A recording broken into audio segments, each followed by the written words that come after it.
trains, trucks to parachute planes. Let's see where we drift to. Buffers in reverse, road signs wrecked. It's StingS4 gaming time.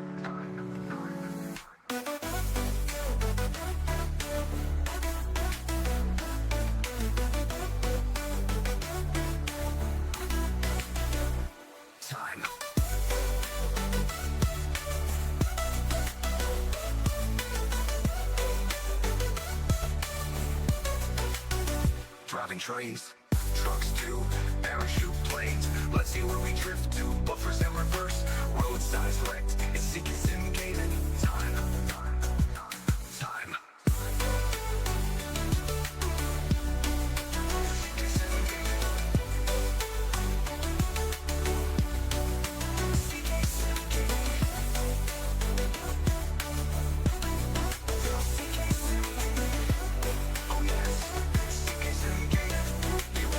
Driving trains, dating to stations, forgetting to stop. Driving through red lights, bad buffer stops. It's time for StingS4 gaming. StingS4 gaming time.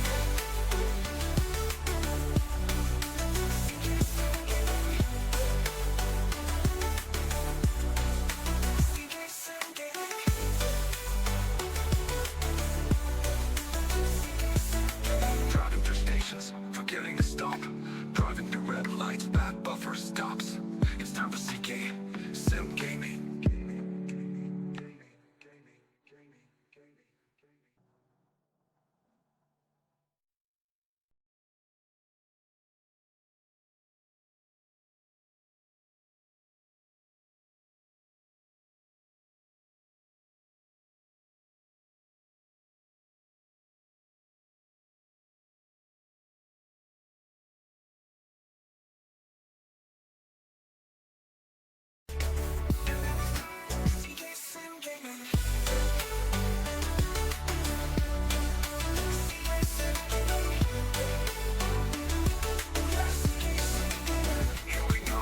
Trains, trucks to parachute planes.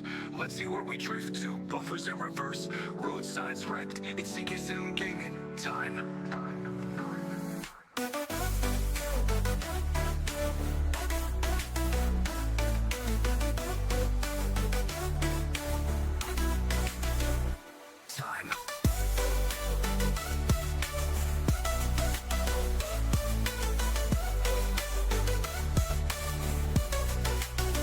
Driving trains, trucks to parachute planes. Let's see where we drift to. Buffers in reverse, road signs wrecked. It's StingS4 gaming time.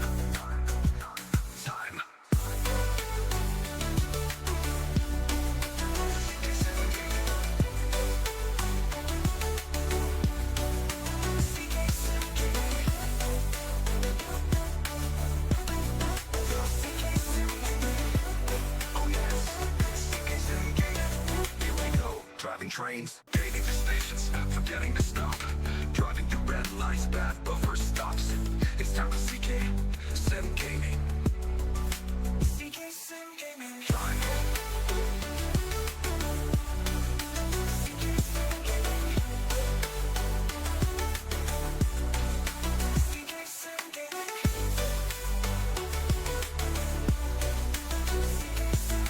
Driving through stations, forgetting to stop. Driving through red lights, bad buffer stops. It's time for StingS4 gaming.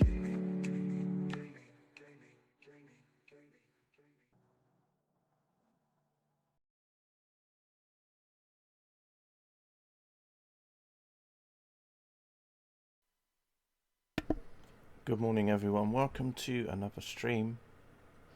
Back in Microsoft Flight Gamulator 2024 and back in the Sting today. So what will we be doing? Well, we can find out in a moment. So let's have a quick look, shall we? Let's go into the sim. Right, here we are. Can you guess where we are today? Yep, we're in the StingS4 again. I'm in the SU1 beta. The good thing is now that the registrations work again. So now when you save your reg in the menu, it actually will display on the plane. Before it would, even though if you put in a custom reg, it would not show in the game. It would still put in a different one. It's a bit quite cool. It's like a sticker on the side there. Very nice. Anyway, nice to have my old registration back.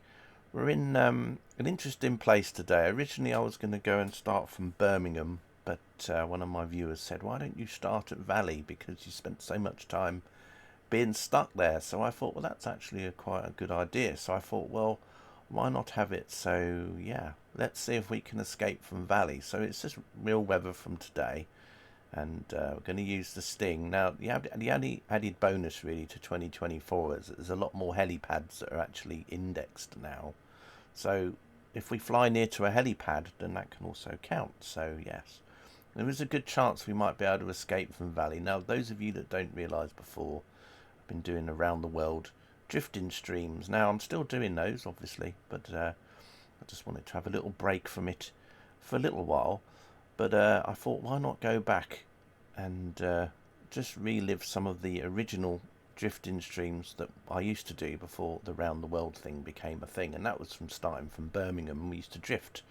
But at the very beginning of the round the world streams, there was a time when I actually got stuck at this airbase for quite a few flights, because we kept going out to sea, but we never got far enough away from Valley to actually go to a new airfield. So we always ended up starting from here over and over, and it got a bit frustrating. And then one day I managed to escape, and escape we did. And now we're stuck in Uzbekistan, but that's, or Kazakhstan, or whatever Jeff decides he wants to call it. Jeff being my assistant tour guide. He's not with me today, although he might join in later. I haven't decided yet. We've got, as I said, in MS 2024, I have got the shipping enabled and the nameplates, which is why you've got some interesting names over there, like St. David and Fredwood. Those are all names of boats and ships. So yeah, we're in Valley. Anyway, we're going to do the usual with the StingS4, which is go up to 45,000 feet and then just drift in the wind and see where we end up. I've got Volanta running. If you want to put into the chat window how many miles you think that we're going to do today, feel free. Interestingly, I've also got a female assistant with me today who's going to be taking the controls, it seems. I've got no idea. I was thinking it was going to be the poor guy that was in the balloon, but I think he's still suffering from yesterday's balloon flight. So the agency have got someone else in today to take over. That's all I can think of. Anyway, we're in the red liveried Sting. Yeah. Anyway, glad to see my old registrations back again. But anyway, so yeah, Valley, real weather, live weather, whatever you want to call it. No active sky today, just the normal built-in weather. We'll see. I mean, I don't know what the winds are doing today. There is a chance that we might end up in the North Sea. I don't know if we will, though. But if we did, then at least I've got some shipping enabled, so that when we do get there might be some ships about. So I don't know. Just to add to the fun. Right. Anyway, let's do my usuals, which is to go in the cockpit in here, and then I need to turn off all the stuff. Oh, there we go. A bit blurry cockpit. That's because it's streaming the plane, and obviously it's probably downloaded it again in the background. It does keep it on there after a while, but I think it's in update 1 beta, because it's like a beta. It probably wiped all the cache or whatever I had before, so it's having to stream them. Now, at some point you'll be able to actually download these planes onto your hard drive again, but can't at the minute. Although I think once the beta's actually out in the wild, I think that option might be enabled. I'm not too sure. Still can't use the marketplace. Oh, that's right, CK. Trust me to press the wrong button. Oh, well, could have been worse. Could have been a nuclear power station. Could have been the Flying Scotsman, couldn't it? Right, anyway, we'll just turn everything on. Hello, Egbert and Katie. Right, yeah, so that's on there. Let's just have a quick look at Volanta. I want to make sure that's working okay. We can put the desktop audio on as well. Still hear the propeller, but it's very quiet. Let's go. Where's Volanta? There we go. Just want to make sure you can see Volanta. There's Volanta, all displayed at Valley. So that's all good. As long as that's working, that's all the main important thing. Right. So yeah. Anyway, what else do I need to do? funny, isn't it? You don't do something for a couple of weeks and you forget everything works. Right. I think I need to turn the engine off, don't I, now? Come on then. Here we go. Right, engine is off, and then we do the parachute. Like so. Shoots out the back. There we are. Marvellous. This is still the parachute system from 2020, so this plane hasn't... I don't know when the 2024 version of this plane comes out. This is just a 2024 compatible version of the plane in a minute. So it works in 2024 rather than being a full-on sort of brand new 2024 only plane. So yeah, got the parachute out. I think we're ready to slew then, aren't we? Got no idea where we're going to be. No idea where we're going to be going today. So we're going to go up to our usual 45,000 feet. And then we'll just let the plane drift in the wind. And we'll see where we end up. As always, up to about 45,000 feet. And yeah, let's see where we end up. I've got a feeling it'll probably be northeast of here, just basically based on everyone seems to say the winds are kind of northeasterly. So we'll see what happens. I've got no idea where we're going to be. I'm hoping that we won't end up being in Valley again. That's what I'm hoping. I'm hoping that we're not going to be in Valley again. I'm just going to face the plane west. Right, there we go. I like facing it west. Right, and anyway, let's it's fun going west, because then if we end up going east, it's like the plane goes backwards. I like that. Right, anyway, it's a bit like my streamers are all kind of backwards, aren't they? Right, here we go. We're now drifting in the wind.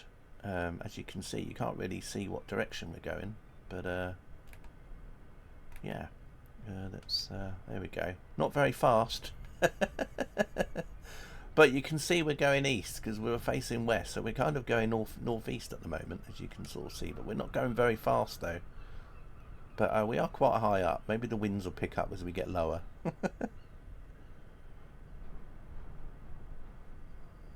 Be away for a few weeks and forget everything. What not to say during the pre-flight announcement at Heathrow before flight? Oh, don't worry, I wouldn't say anything like that if I was doing anything like that, Egbert. But that would be quite funny. It's a bit like the pilot that jokingly once got on a plane with a guide dog, I think. Well, I don't know if it's actually true or not, but it was just one of these, like, you know, urban legend story type things you heard about. I did see an image actually someone had posted from a cockpit, you know, like before a flight leaves, and there's like they leave the cockpit door open, you know, before they close it, so everyone was still boarding, and someone that was sitting in row 1 took a picture of I think it was like an A320 cockpit, and the pilot was obviously having a laugh because he had like a card and it basically said, oh, this is my first day and I'm still learning everything. And because the person could like read it from where he was sitting, he was like thinking, oh my god. But anyway, I think it was just a joke, obviously.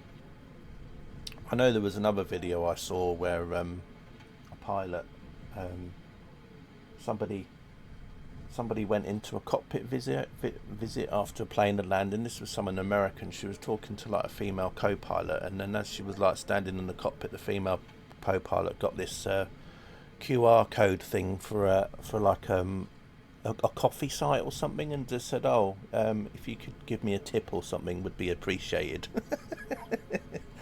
So I don't know if it, like I say, a lot of these are just like social media jokes people do, you know, just to get views and stuff, but you know, it was as if to say, oh well, because you've come in, I've let you come in the cockpit and have a look around, you can give me a tip or something, you know. But anyway, right, we can see at the moment, right, so let's have a look. We're at, this is another thing, I went to 45, but it's shot me up, so I'm sort of cheating a bit. I'm 2,000 feet higher than what I should be, but more biscuits as a tip. But look at my rate of descent, it's hardly dropping. So we're drifting at 34 knots. That's actually not too bad, actually. That's like 40 miles an hour we're going, and we're hardly moving. So this actually could be quite an interesting flight. It could be quite a long one here. And what direction are we going? Yeah, we're going northeast. So At the moment we're going 60, nearly 60 degrees, so we're going right almost in the middle between north and east. So we're heading northeast at the minute. What I'm going to do though is I'm going to, as always, I'm going to move down to ground level, just to watch the places go by. Again, the only problem is that in 2024 they still haven't got the place names, landmarks working, so we'll only see the ones for airfields and helipads, or any points of interest. So if there's a castle nearby or something, we'll see that, but it'll come up as a marker, but the place names aren't still. I guess they don't really think that's like a big deal, because obviously they don't think it's urgent enough. Sometimes what they do also is they only go by user feedback. So if about 10,000 people complained about the marker not showing cities or towns, then obviously they would do something about it. But I guess it's because not many people really care about it, so it doesn't really get put on the very important to fix list. Right, anyway, we're just heading off. Oh, we just gone past like a go-kart track there. That's cool. Look at that, a little go-kart track or something we just gone past. So as I said, you know, we're still going to go past places that we haven't seen before, even from the other things. I'm just going to darken the scenery a bit. That's a bit better. Make it a bit more dark and gloomy like it is in reality. Right. Let's see if we can, as we go over, let's see if we see any cattle in the fields or anything as we go.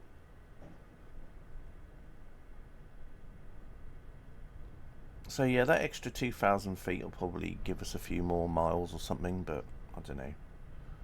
It might just mean that we just land in the water a bit further out. Or it could be the difference between landing on the coast and landing in the sea. You just don't know. I mean, we'll see what happens. Any ideas where you think we're going to end up? I'm going to say, at a guess, somewhere in Yorkshire, somewhere like York or Hull. That's just a guess. That I've got no idea. Oh, there's another track there as well. That might be for quad bikes or something. You know, like some farmers, they get farmland, don't they, and they make like tracks out of it. Do you think that'd be like a quad bike track or something, or a trial bike track? You know, dirt bike or whatever. Although part of it's a bit rowing because you can't see half of it. maybe that's covered up with weeds or something. Nettles. It's a stinging nettle zone. You know, you fall off there and you're gonna get stung. Oh look, there's some animals over there. Look, you can just see. What are they over there? Are they cows? Ooh. Yeah, they're cows in the field. They shit. They're very weird looking animals. Are they supposed to be sheep? They've got weird legs. They're sort of like a cross between a camel and a sheep. Keely. Oh, look at that. Look at that. I'm sure we just sped up. Oh, there's some more cattle running around. Wow, they certainly like running around in here, don't they? Maybe they're llamas or something. But anyway, it must be sheep being Wales. Yeah, they're all running around. Well, they were, but they've obviously now they've realised that I'm filming them. They've decided just to stand there. But oh. Farming sim. Wind's got at them, yeah, probably. It's a shame that we don't have the place names though. Oh, there's some more cattle here. They seem to be all over the place. They just, you know, they just seem to be like, well, let's just wander around everywhere. That one's running on the spot like an exercise bike. Oh. It's funny how it works. But yeah, I don't know if it's just where we're getting closer to the ground, like it's speeding up. There is quite a few fields with cattle in there, I will give it that. Still haven't worked out what they are though. But the other day I was in, where was it? I was in Florida. And then there was a bear sitting on a taxiway looking at me. I was like, what's a bear doing on here?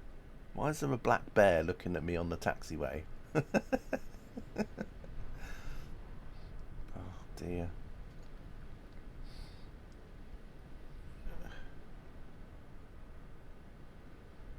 Yeah, it's not realistic enough anyway. I mean, you know, there's no dogs and cats in here. You know, if I'm walking down the street in Microsoft Flight Simulator 2024, I'm expecting to see dogs and cats. You know, Especially when I go to like these Greek islands, there's loads of like stray ones everywhere. I'm only joking, by the way, as if I'd complain about that. I'm sure there's probably someone out there that does though. But yeah, going over some farms. We'll check in with Valanta in about 10 minutes and see whereabouts we are in the world. Obviously, we're just kind of there's the North Wales coast over there, so we're just sort of skirting along it. I think at some point we're actually going to go out across, aren't we? So we actually are going to go across out to sea. For how long I don't know, but yeah. I've got no idea how long this stream is. One of the reasons why I'm doing the streams quite early is just literally I don't know how long this stream's going to last, and if it's going to last about 6 hours, at least I want to start early. I don't know if it'll be a long stream today, to be honest, but I was quite impressed with the balloon stream yesterday. We managed to get over 2 hours out of the balloon yesterday. That was quite good. I like that.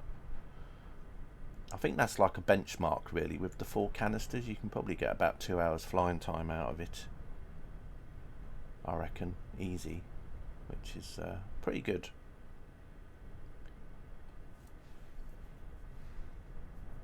But if I tried to do a balloon flight today, it wouldn't have gone very far, I don't think, because the winds aren't so strong, and yeah. Exactly, that's the great thing about this. Every time Egbert, you see, you just don't know how long, it's going to last.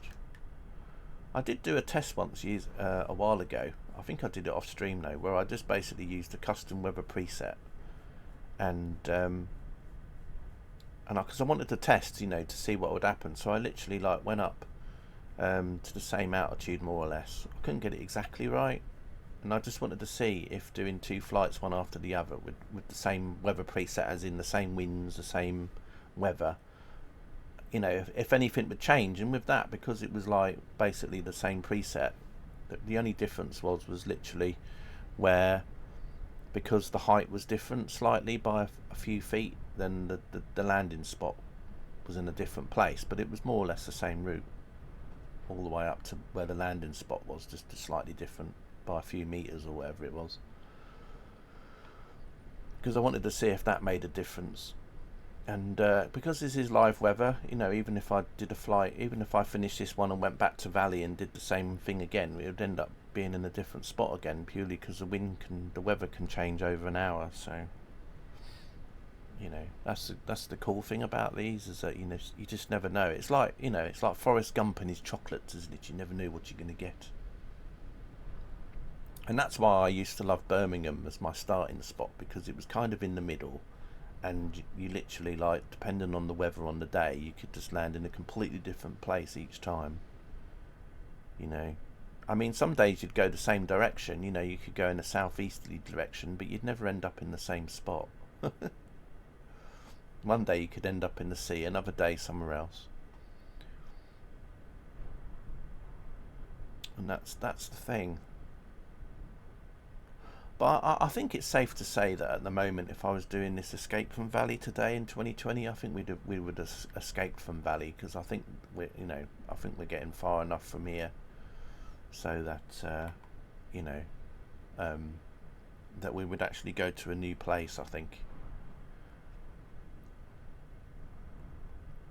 One thing that's cool though is, obviously, I'm flying over here, and I wonder if the sheep in MSFS 2024 are more brown, because I mean, you look down there and you can see the scenery where they're white coloured, which is what you think of a sheep, isn't it? White coloured. Not unless they haven't got. I mean, I know they've got sheep in here, because I've seen sheep, but I don't know if those ones that are the light brown colour are actually sheep and they're just miscoloured, because a lot of the animations and a lot of the static animals they got from Zoo Planet, which was a game that Jorg had done something with in the past, and so basically he managed to get all the assets over from Planet Zoo or something into here, which is where they got a lot of their animals from. So, you know, they would have like little animations for the animals, so I guess that's why the animations aren't working properly, because I don't think they converted them over properly yet. Looks like an allotment we're going over. Or was that a graveyard? Probably a graveyard, isn't it? We're about to go over? Yeah, I think so. With a new build kind of, well, I don't know if that might be a new build estate down there. We've got a church. Do you know what I forgot to do before I started the stream? I forgot to link up a navigraph, so I can't use a navigraph map to see what towns we're flying over at the minute. Valanta will help us though. Let's see, what does Valanta say? Oh gosh, I've got to sort something out. I'm just looking at something in the background here. Need to turn that off. Right, we're just going over near a place called Clanachimed. But we're heading towards a place called City Doulas. Interesting. And a Pengrey Gwen. 4 crosses. That one's easy to read. But yeah, we're heading out, and I'm just having a look here. Oh, we're heading towards Blackpool. Well, we're heading towards Blackpool at the moment. Just north of Blackpool, but very close. We might be close enough to Blackpool to see the tower when we go past. We'll have to see. But if the routing turns a little bit more to the east, then we might go straight over the top of Blackpool. So one of Katie's questions might get an answer. Is there a Spitfire and a roundabout? Probably not. Although I was tempted to download the Orbex North. Oh, I don't think Orbex Central today, because that has some stuff in Blackpool, and I thought, well, I might install it, and then never know, they might have had that in the roundabout. I know there's some freeware scenery for Blackpool in 2020 that does kind of get updated now and again, so I don't know if that's got the roundabout with the Spitfire in it. But that's the one by a freeware guy called, oh, was it Scully 300 or something 300. But anyway, he's done a few. But I don't know what they're like for 2024, so I didn't want to install them in case they didn't work properly. So, oh, what's that over there? Oh, rocks. Okay. I thought it was a group of animals all congregating at a feeding point, but unfortunately it was just rocks. Lots of boulders. Right, we're coming up to the coast soon. We must go over the railway line in a minute, surely, must we? The North Wales coastline we must go over. The railway line. Along here. But you can see I've hardly been moving my drone cam up and down in height. So the rate of descent on here is very slow, which is why I'm saying, you know, we're going quite quickly at the minute. Let's see, we're doing 37 knots, so we've not really dropped anywhere, and we're still at 46,000 feet, but we're dropping so slow. So I've got a feeling this could be a long flight, but we said that before in the past, flights can be long. And then all of a sudden you get to a certain height, and then the plane will drop a lot quicker. You know, it might take an hour just to drop like 10,000 feet, and then all of a sudden it will, and then the next hour it can drop like nearly the rest.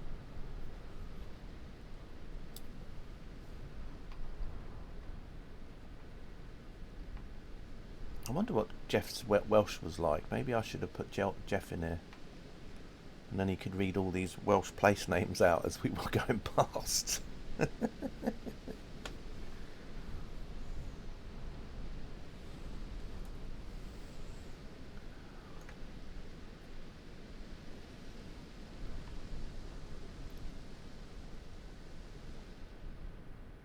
Anyway, we're coming up to the coast, so that's good. We might actually see some ships as we go across the water here, although I can't see any nameplates at the minute. The wind turbines over there are going a bit crazy, but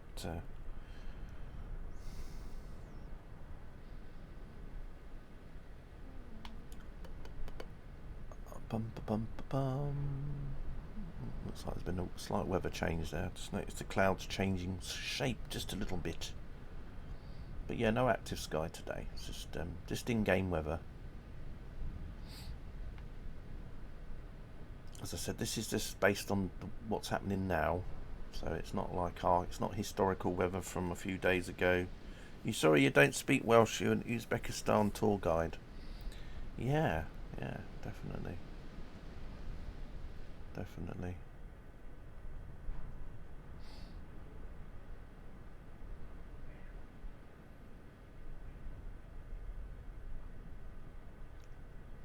One thing I haven't noticed yet is a caravan park. Although, you know, we might see one in a minute. Now that I've said that, we might see a caravan park appear as we get near to the coast here. I don't know what that is over there. I don't know if that's wind turbines or something, or maybe something else, or polytunnels or something. Down here I'm looking at. Oh no, what's that? Is that? I wonder what they are. They're not caravans, are they? What are they? They must be some sort of thing to do with crops or something. Oh, they look like little greenhouses or something, I guess. I don't know. Maybe they're beehives or something. Oh, there's some caravans there, though. Look. Are they caravans? Oh, I don't know. No, they seem quite small for caravans. But, oh, there's some boats there, though. Look. You've got lots of boats in a boatyard. Um, Interesting. There's like little houses there with little gardens. Interesting. Maybe holiday lets or holiday chalets or something. Anyway, it must be coming over the water in a minute. Caravan crazy.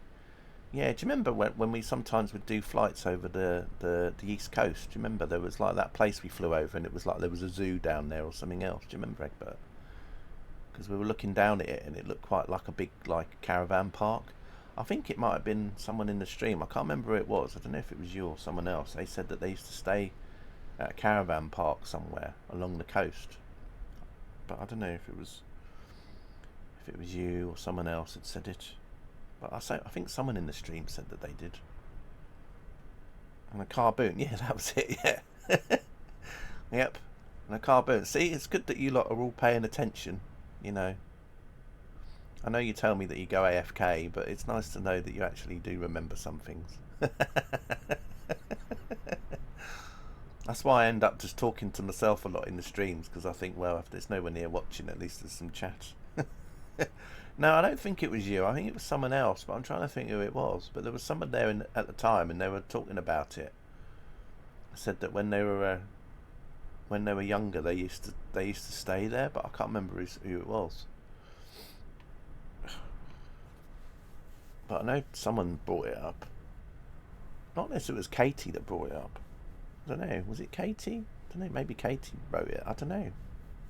Someone did.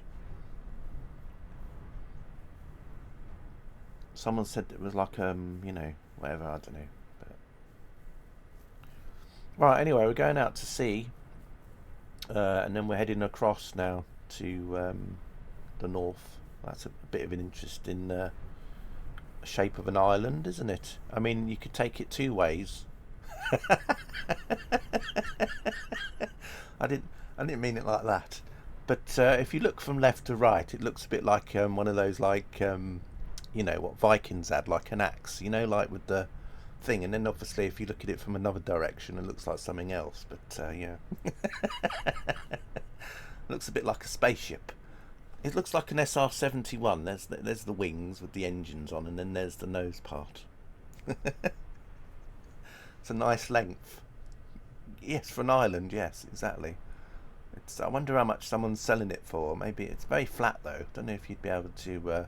Don't know what it'd be like when the tide comes in. But yeah, it's a very interesting shape there. Although a lot of that I think is actually just weed. I think a lot of this area around here is weed, and then this is just like a sandy. Yeah, there's probably a lot of this is actually, water, covered in water. It's probably only like a little bit. It might be just a sandbar or something, with just a lot of weed around it. Weed, yes, indeed. Anti-turret gun on a warship. Yeah, that's good. Finally had council workmen here about the leak only 36 hours later. So what they're going to do, just go to the flat above again and do a bit of tapping and then fix a hole and then say, all done, we'll be back later, bye. Well, that'll be someone else's problem to worry about soon, won't it, Katie? Someone will probably be getting very excited because they're going to get a flat, they'd probably be, you know, yes, we got a flat at last. And then they'll move in, and then there'll just be buckets in the bathroom left over from when the house above, the flat above, keeps leaking. What kiddie kids show was that? Andy Pandy. What weed? Wasn't it the not Andy Pandy? Was it the what was it called? Bill and Ben. Bill and Ben, wasn't it? The Flower Pot Men. Told your flat will be void. I like that. That sounds very sci-fi, doesn't it? It'll be void. It's almost like as soon as you leave, there'll be like a big like energy ball will appear, and it'll sort of like be like sucked into like a black hole, like a twilight zone. And then obviously the door will be there, but when you open the door, there'll just be like nothingness. Just be a void. It'll just be like a void, won't it? It'll be like a portal.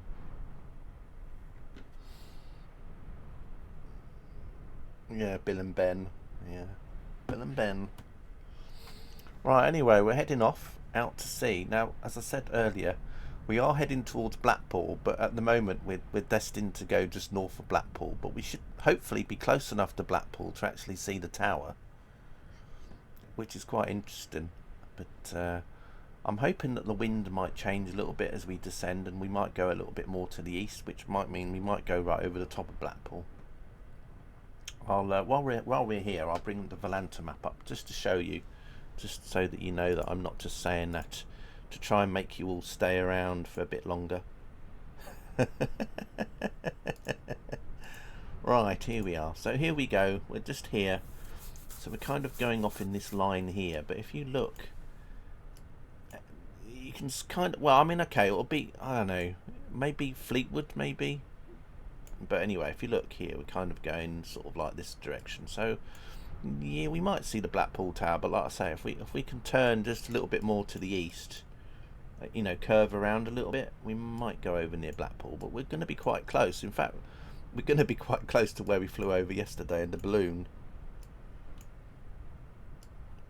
We could actually end up going over more or less near where my where the balloon, well, the balloon kind of like landed round here somewhere, didn't it? Up near Windermere, near Ambleside. We landed sort of in here somewhere, didn't we? So I don't know why I'm saying we again, but anyway, so yeah. But looking at the course, as I said, we're gonna end up steam fan man terrain. We might end up near Darlington. We might fly over near, that's if we get that far.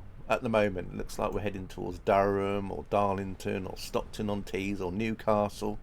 But obviously, after Newcastle, who knows where? Because it's a bit of expanse after Newcastle. Us team, yes. Looks landfall at Cleveley's. Landfall at Cleveley's. Oh, interesting. Cleveley's. Cleveley's. Thornton. Is that where the chocolate comes from? Oh, Cleveley's. Yeah, I remember. I've been through Cleveley's on the tram. Because obviously I've taken the Blackpool tram, so I've obviously been through Cleveley's then in the tram, haven't I? I do like the Blackpool tram when you go further on and then you're kind of driving on public roads on the tram. It's quite cool. I like that. Yeah, here it is. It joins onto the road system here, doesn't it, as it goes through Cleveley's. And I remember all the rows of like the shops and the houses and stuff as you go through it. I love it. I love that. That's what I love about trams. Talking about trams, I noticed that quite a few content creators now, especially Dovetail ambassadors, have been showing off a new tram game. Now, I knew that Dovetail was sort of doing a tram game, but I think it's basically a tram game that was already out there, but I think they've just kind of taken it over, haven't they? But they've been promoting quite a lot of that tram game. It's I think, you know, different editions, so it does look quite interesting. I don't know if I'll get it myself. I think there was a demo on Steam you could get as well, that maybe, but it'd be interesting to see if that's on Game Pass, because if it's like Train Sim World 5, it'll probably be on Game Pass, but just like the standard version. So if that's the case, I might just download it and give it a go. I think there's like different editions, like deluxe edition, and I think the collector's edition also has Vienna and that in it, which is why I'm wondering if it's basically like that tram sim that's been out for a while, but I think Dovetail have just taken it over, because they did a Vienna map, didn't they? This other tram simulator, but be interesting actually, because I would like to have a go at driving a tram. I just wish someone would do the Blackpool route or something. You know, I know that Thomas Harrison was working on a Blackpool tram route for Train Simulator, but then he abandoned it because he ended up... in fact, they were going to release it, weren't they? Do you remember Just Trains were talking about they were doing assets and everything, and it just sort of died a death, so I don't know what happened to it.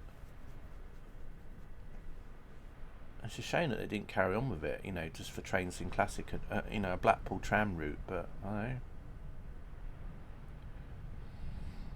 Because I remember in an article they were talking about it, and they were like, Thomas was going, oh yeah, you know, they're doing assets, and you know, I did some, but then there was like loads that they were putting in game, so I don't know what happened to it. It's weird. Maybe they couldn't get, like, I don't know, I don't think getting licensing would have made any difference, because they could have just put fictional trams in, couldn't they?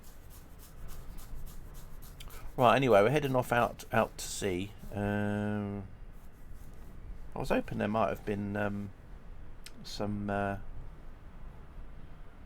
AI shipping out here. There was the name tags from earlier, not unless I've deleted them. Maybe I pressed the button on my controller and it's made all the tags disappear. No, there they are. They're over there. So I don't know. Very strange. Oh, there we go. There's an island flight flying over though. That's an EAI, so that will be Emerald, I think, which is like the Aer Lingus ATRs. So that's an Emerald Air flight flying over at the moment. So that'll be an ATR or whatever. So I've just got the tags on today.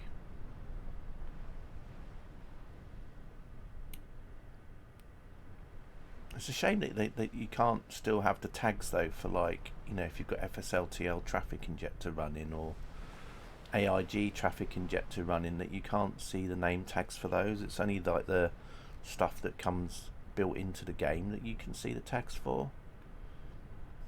Other news today was about Chase Plane. Now, a lot of you probably don't know what Chase Plane was, but for FSX and P3D it was a really cool camera program, because even though the camera system is a lot better on 2020 and 2024, it used to be a really good camera system, so you could set up views, and it worked in a bit like the way that FS Realistic worked as well, where if you had a certain view up, you could kind of get like the sensation of being like on a, you know, the things.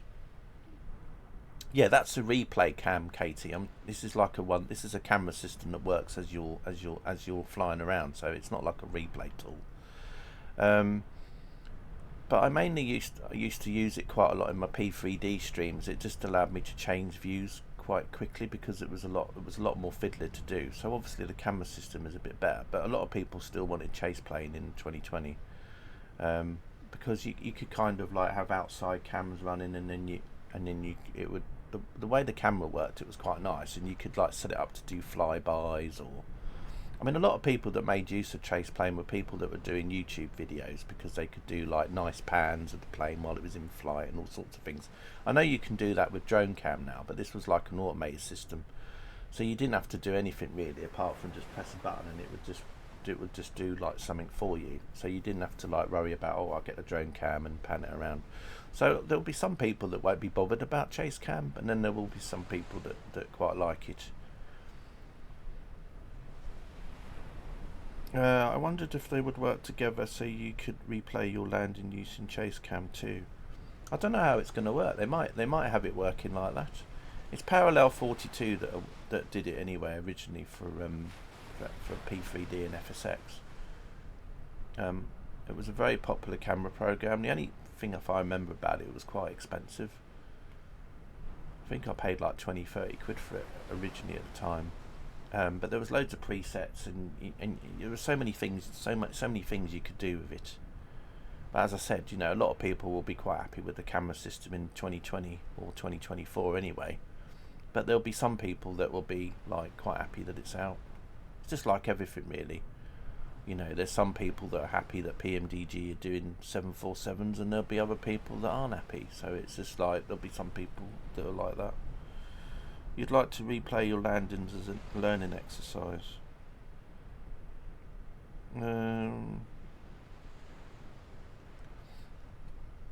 I think a lot of people do use the replay camera in 2024. I've not actually used it myself. Maybe I should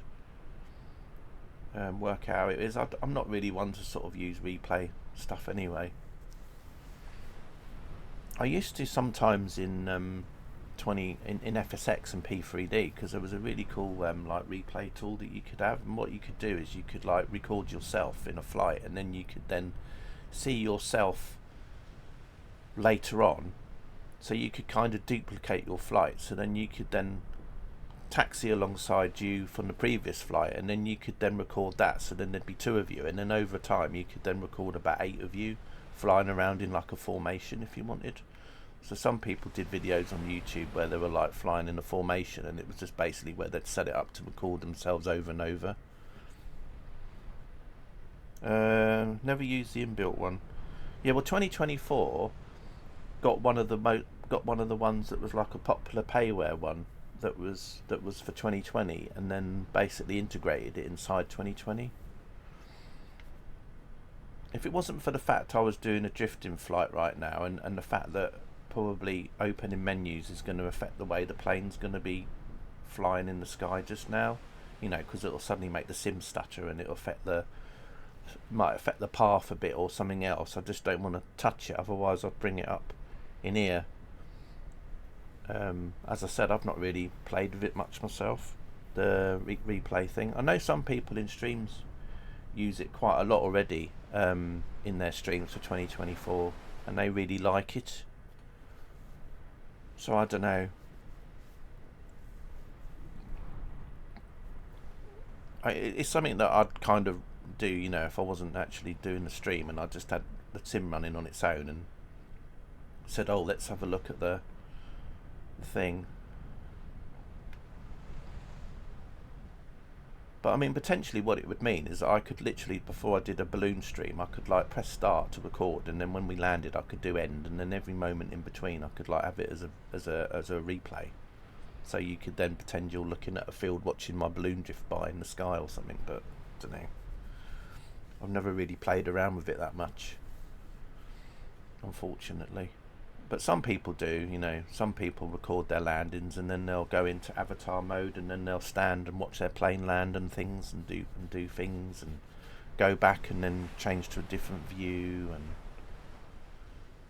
But I don't know if you still have all these side effects like you have to sometimes do with these replay cams with third party planes like the Fenix and that, where you have to leave the engines running before you replay the recording, because otherwise it messes up everything. I don't know.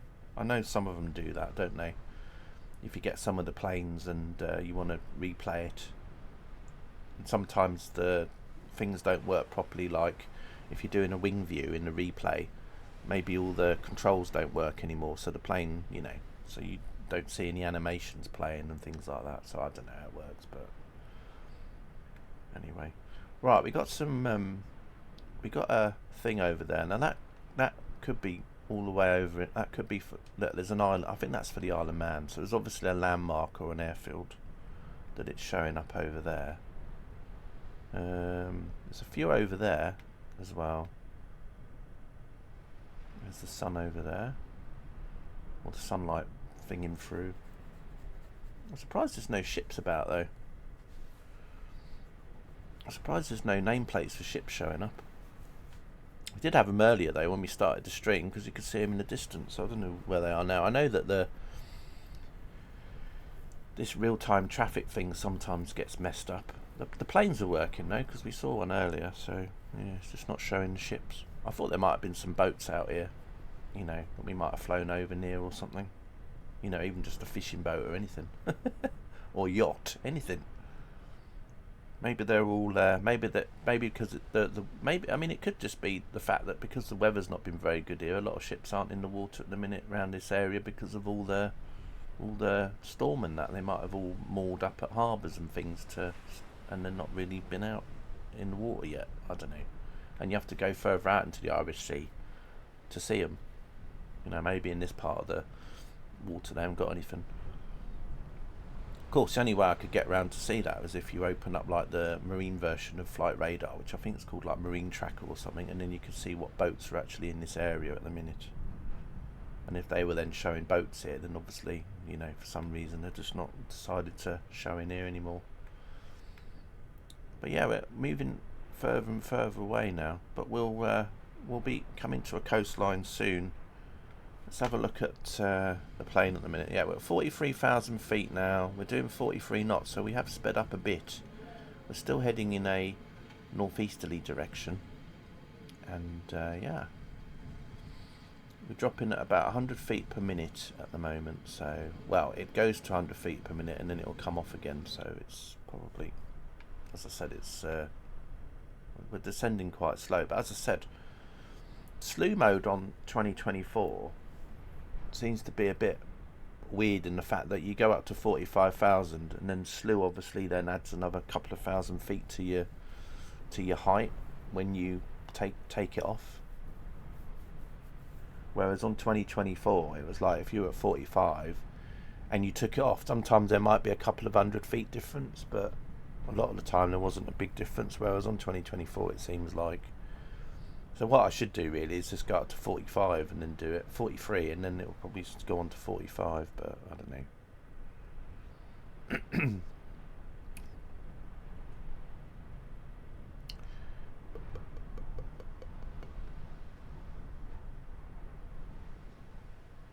But it's interesting that we're more or less flying over near the area where I was in the balloon yesterday.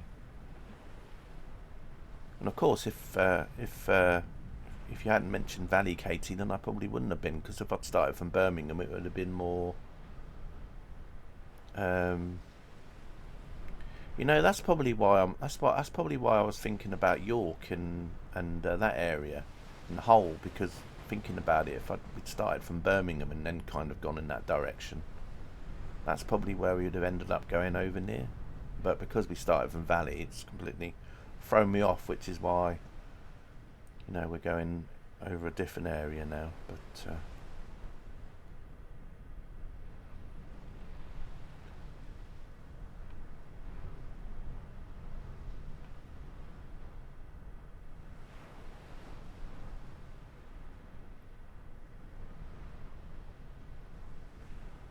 But what I'm also finding interesting is the fact that so many people are downloading the Sim Update 1 beta and then they're complaining about it being buggy. So many streams are like moaning, like, oh, you know, I'm going to go back to pre-beta because when I load it up it's so buggy. And I'm like, well, that's the whole point of you installing this in the first place, because it's supposed to be buggy, because then you're supposed to tell them where the bugs are so they fix it.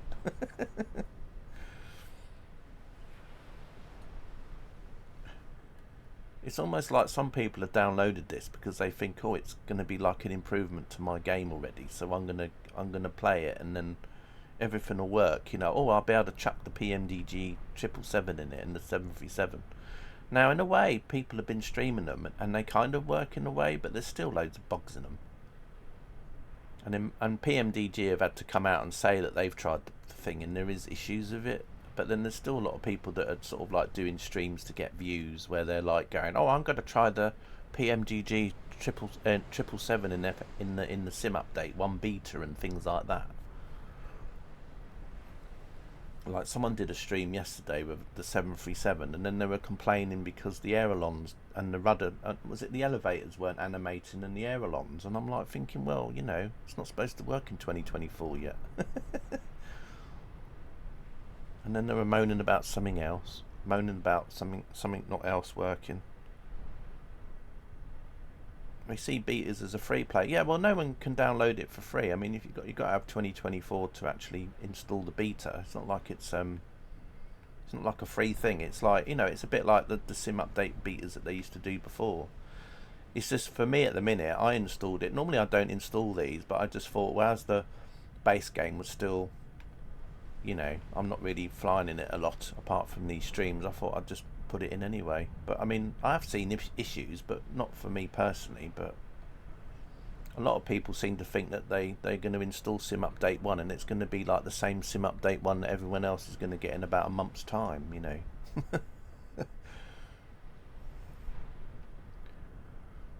But I'm just thinking, well, as you're installing the beta, the whole point is it says, you know, install this beta, and then if you find any issues, you know, please let us know, and then blah blah blah. And then a lot of people then install it thinking it's going to be like perfect, and then they moan about things that they see, and it's like, well, it's supposed to be like that because it's buggy.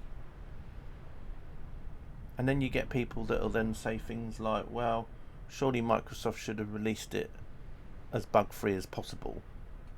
Well, they did in a way, but people are still going to find issues with things. I mean, they even mention what the issues are. And normally with these Sim Update beta tests anyway, there's, you know, from going by past experience, not that I've actually had any, but just from the forums, they always, like, every couple of weeks they might update this, so there'll probably be a newer version of this beta out in a couple of weeks, which will probably fix some of the things people are moaning about. But it won't be perfect anyway. There'll always be something wrong. I mean, how many sim updates have we ever had for 2020 where it's been released and there's issues?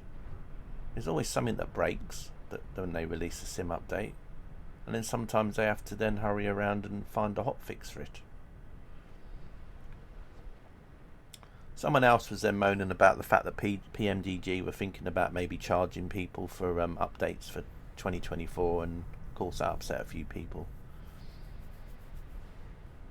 You know, and these are probably the same people that have just got a 4090 or 4080, and now they're rushing to get a 5080 and a 5090 when they come out in a couple of weeks. You know, they can afford to spend thousands on computer hardware, but then maybe having to pay $30 for an upgrade to a plane, and they moan about it. Oh, it's terrible, you know. I've got to pay $30 for an update. Oh, and I'm getting a 5090 next week. Anyway, I wonder if the price of Nvidia cards are going to shoot up now that the shares have dropped for Nvidia in the last couple of days. I don't know if anyone's been keeping track of it. I mean, I didn't even know anything about it myself until this morning when people were going on about this Chinese AI program like ChatGPT, which apparently is very cheap, and it's cheap to do things for it compared to like the other ones, and the share prices all in America fell on a lot of technology companies to do with AI stuff. apparently Nvidia had the, you know, over history has had the worst stock market fall because they lost, I think it was like 600, was it, how many billions in value they lost or something? I don't know, but anyway. Or was it 600 million? It was something anyway. The stock market value went down. So I don't know. Probably be a lot of people. They'll probably be putting the price of cards up. I wonder if that. I'm wondering if that is for Blackpool Airport over there, because that marker's probably for an airfield. So it could be for Blackpool Airport, or it could be for Liverpool Airport, maybe. I don't know. There's some over there as well. That might be, I don't know, that might be the one for Liverpool, because there are landmark markers over there too. I don't know. Or it might be just showing the ones for the airports and helipads. So it might be helipads, because, you know, Liverpool probably has a few helipads, don't they, for the hospital and stuff.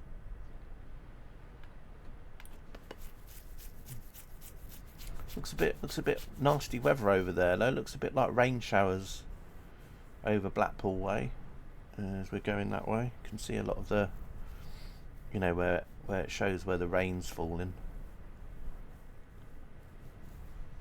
Anyway, I'm going to stop wibbling about news. The only other news really is train sim related, and that's with the Alan Thompson sim released like an enhancement pack for the Class 360s.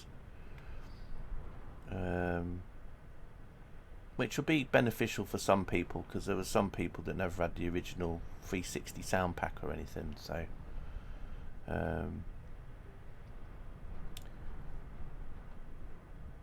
And the other good thing about that enhancement pack in a way is that it's free, so yeah, it doesn't cost you anything. The only thing is the requirements list is a bit crazy, but then that's nothing new, is it? Because you've got to have the class 185 from them originally, which is quite an expensive train DLC. And then the other thing is it's the class 350 enhancement pack from AP. Now the reason why you need those two add-ons is because it takes sounds from those two add-ons for the sounds in the 360. So that's the reason why you need those two add-ons.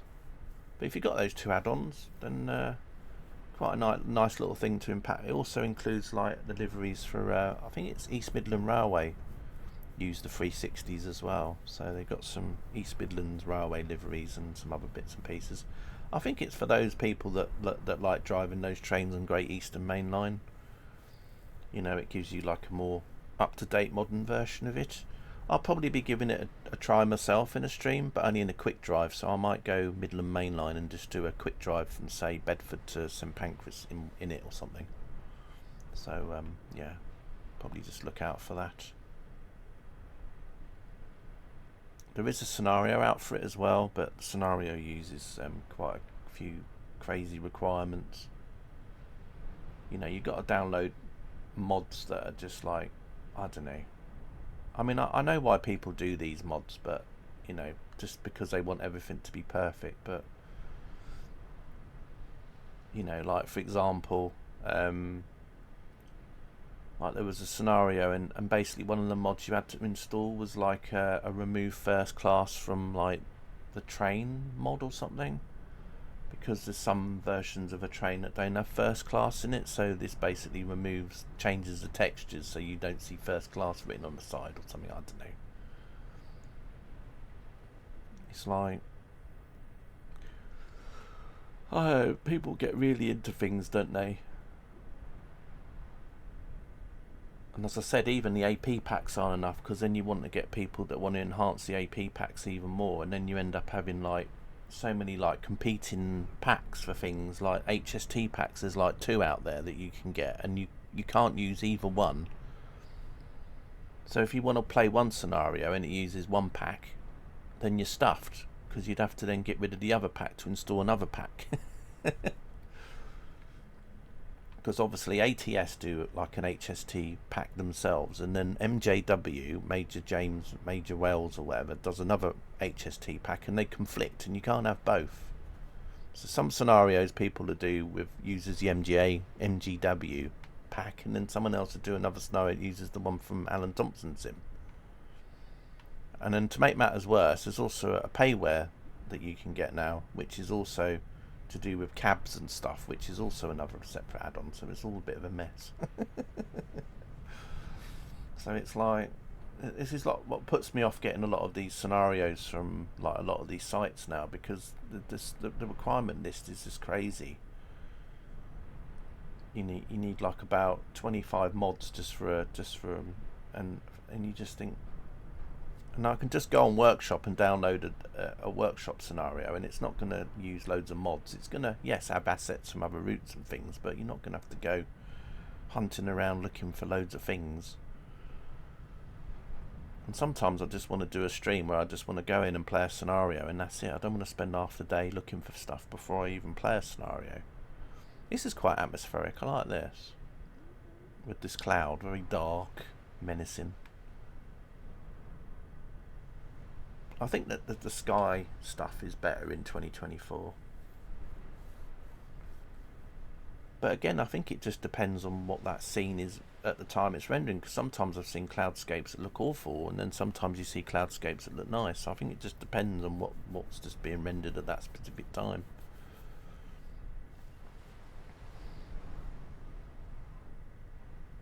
Right, we're still heading out over sea. Let's have a quick look, see if my battery's failed yet in the plane. Oh, hang on a minute. The battery's still working on here as well. It is getting flat, so I think it just lasts a bit longer on here than it does in 2020 myself. But normally my screens are normally dead, I think, by now. So yeah, we're at 42,000 feet, 38 knots. So it's still more or less hanging around the 40 odd mile an hour mark, although we're still in the 40s. I think it'd be when we go into the 30s the ground speed might increase. I don't think it's going to increase by that much, maybe double. It might go up to 70 or 80 if we're lucky. But yeah, I've just got this feeling that we're going to end up in the North Sea or something. But the only good thing about 2024 as well is that they add a lot more oil rigs and stuff like that. So there's a very good chance if we do go out over the North Sea, we might see more oil rigs than you used to do in 2020. Now there was add-ons for 2020 that used to have oil rigs in it that you could add oil rigs to, like Aerosoft did like an oil rig pack. But in 2024, there's a lot more of them that have just been there as default. So we'll see what happens, and hopefully there might be some ships. But the only thing I don't like about ships in 2024 at the moment is that they don't really become visible until you're really close up to them, which is a shame, because you see like a nameplate for a ship and then you go right up to it and it literally will just appear literally as you're about a mile from it or less. Whereas obviously in 2020 there was add-ons you could get that added ships, and you could actually see the ships on the horizon quite far away from your viewpoint. So hopefully they'll get that sorted out as well. Another thing I heard about, which was just a rumour, but it's quite a big rumour because some people that are quite good at saying rumour sites and their stuff ends up being, coming true. One other thing that I was reading about was because Microsoft are starting to release some of their titles that used to just be Xbox only on the PlayStation platform, some people were saying that Microsoft Flight Simulator could be coming out for the PS5 in the future.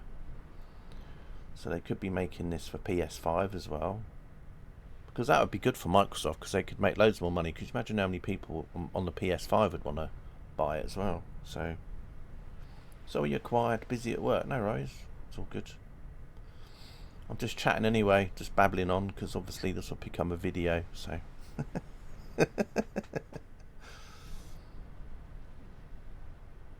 it's not very Thames TV here today, is it?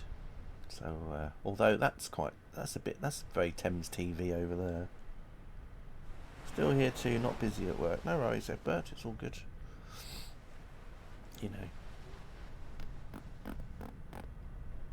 This is the not very exciting part, I suppose.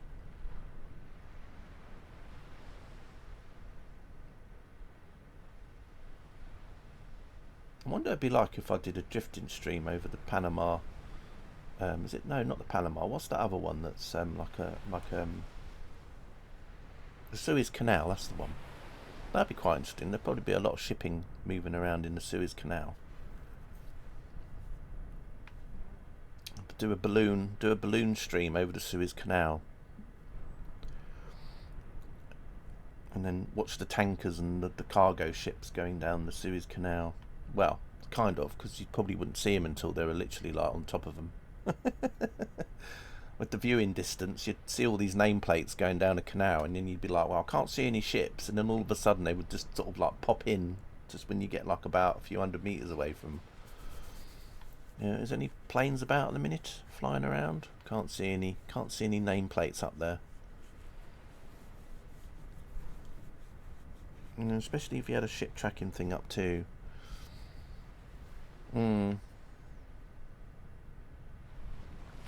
Yeah, the thing is, when you actually get close to the ships in 2024 with the shipping, though, they actually do start to tell you what sort of ship it is. And also, if it's got a route in, it will tell you what the route is. So, for example, one time I went over and there was a ferry going from Dover to Calais, and it actually had like the 3-letter codes for Dover and Calais on it. So you kind of knew that's where the ferry was going. And like a cargo ship was going from Hamburg to somewhere else, and then it showed up, as the route it was going. But you have to get really close up to the ships. But there is the guy that did the freeware thing for 2020, that did the GAIT, I think it was, add-on, which added loads of ships. He is updating it for 2024. and it's going to be basically a bit like FSL to TL. So what it's going to do is it's basically going to add loads more models. So all the cross-channel ferries are more or less like how look the same as the real world ones, and other ferries in other countries or whatever, and some of the cargo ships. And then what it'll do is it'll if the real ship is got a model, then it'll basically display that ship instead of like a generic. Because at the moment, I think in MSFS 2024, there's only like about 20 different ship models. So for example, like when you go to Isle of Wight and you look at the hovercraft that goes across from, say, Southsea to Ryde, it shows up as a giant catamaran because they don't actually have a hovercraft model. So the nearest thing is like high speed, so they just have like a high speed catamaran, which is huge, which goes in between. So it just looks really odd. But with this other package that they're bringing out, it'll just basically mean that they'll be able to replace that with the actual hovercraft model that they use, and so you actually see the actual hovercraft model rather than like a giant catamaran thing. Do aircraft now show their destinations as well as origins? No, Katie. They just basically show where they've come from. If you remember the stream yesterday, you might have been AFK at the time, but there was a couple of times when we had some planes fly quite close to the balloon, and they were just showing where they come from. So there was one flight that came over from I think it was Portugal, so it just had the code for Porto on it. So it would just say type of plane, and then it would just say where it come from. So no, that's all. So that's more or less the same. I think it's just the ships that show that, because they probably, like, the ship was a new system, I guess, and whereas the plane one, they obviously just copied the code over from like the original, because they haven't changed it. It's probably just because, you know, it's just they could just reuse old, and they obviously don't really. I mean, I don't think Microsoft really that bothered about AI, are they? AI planes or traffic in there, because they didn't really do much to it over time when 2020. I mean, it was kind of a backwards thing with the AI from even like P3D or FSX. It was a bit backwards, so I don't know. It was like a step backwards anyway, so I don't think they're really that bothered, to be honest. Would love to see, yeah, exactly. That's what I was saying earlier. Again, you were AFK, but I was just saying that yeah, it's a shame that. I mean, when saying that though, I haven't tried either in here. I mean, I've got, because FSLTL doesn't really work yet in 2024, and AIG, I've not tried that, the injector type thing, so I don't know how that works. But then saying that, I don't think, for example, if you've got the Beyond ATC injector running, either they don't show the nameplates up. And I've had PSXT running in here, and again they don't show the name tags on it, so it's the same old system as before. Yeah, I know you've been backwards and forwards, but it's just so that you know that I've already brought that up. It's a shame there's no ships about at the minute, because normally, like, as I said, it's a bit weird. I don't know. Sometimes the data it just turns off. I don't know. It's just the only good thing now is at least that was an update from about a month or so ago in 2024. At least you don't keep getting that traffic online error box keep flashing up now, because that was coming up a lot. I mean, you probably remember some of my earlier 2024 screens where it kept coming up with real line, you know, error with real-time traffic or something would keep flashing up now and again every like 10 minutes or whatever. And at least that stops. But it's really weird with 2024. It's almost like probably like 2 years into 2020's life, they basically went off onto a new branch, and they said, right, this branch is 2024. So all the things that they did in 2020, like fixes and stuff, it's like you go back to 2024 and loads of bugs and things that were in 2020 in the past, they're now in this one. It's almost like because they went off in a different branch, a lot of the issues they just sort of like all the issues they had from that branch, obviously they never bothered putting them into that as time went on. So then there's loads of like bugs and things that crock up, and you think, well, I'm sure that was a thing that was in 2020 that they fixed. And it's almost like they're going back and redoing it all again.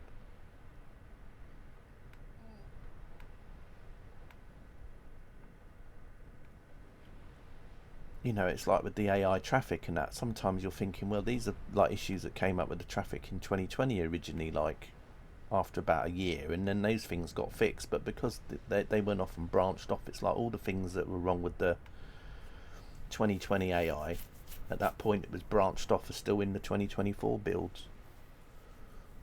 It's really weird. Right. Anyway, we're coming along. We're getting some more markers coming up now. As I said, they're probably either for they're probably either for points of interest or for airfields or helipads.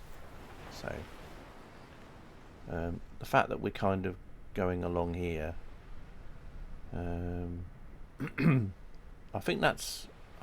I think we need to go on to Volanta again just to see where we are now. Let's have a look. Let's get Volanta up. Because I need to see where we are. Right. Oh, there we are. That's where we are. We're at Cleverly. Which is where we were before. Right. Let's come out a bit then. Let's see. Right. We got... yeah, there we go. So we're here. So we are going to be kind of skirting past. It looks like we're not actually going to be going over near Cleverly's either. I think we're more over maybe here now. Maybe we're going to go over here. Perhaps in here. I've got a feeling it's going to be over near Morecambe that we might actually come over near the coast now. And Grange over Sands. I think. We have turned a little bit more to the north as well. You can see there that we were going this direction, and then you can see it kind of went more to the north. There was like a slight kink, probably because we were just getting lower and the winds are slightly different as you go down a bit in the height. As I said, it looks like we're going to be flying very close to where I crashed my balloon yesterday. But we still look like we're heading towards like Newcastle and Durham and Sunderland at the moment. That's if we actually get that far. But yeah, you can see where it's kind of, as you zoom out, you can see where it's sort of turned a little bit more towards the north, which is probably why instead of going over near Cleverly's, we're going a bit over somewhere else now, because it changed a little bit. I was hoping it was going to change the other way, so it was going to go more over Blackpool, but you can see once we're over here, there's going to be just a big expanse of anything. Now, I don't know what this storm's doing. I don't know if it's like a cyclone, so I don't know if we're going to sort of go around like this. Well, that's if we actually stayed up that long, you know, if we're going to go around in like a circle. I just don't know how it's going to work, but I don't think we're going to be high enough for long enough for it to actually see it play out. But because we'll just be descending all the time, and then we'll just kind of get into a thing. But it'd be interesting to see if we end up going in if we sort of like turn a bit more in this sort of direction over time. But I don't know. Unfortunately, we'll have to see what happens.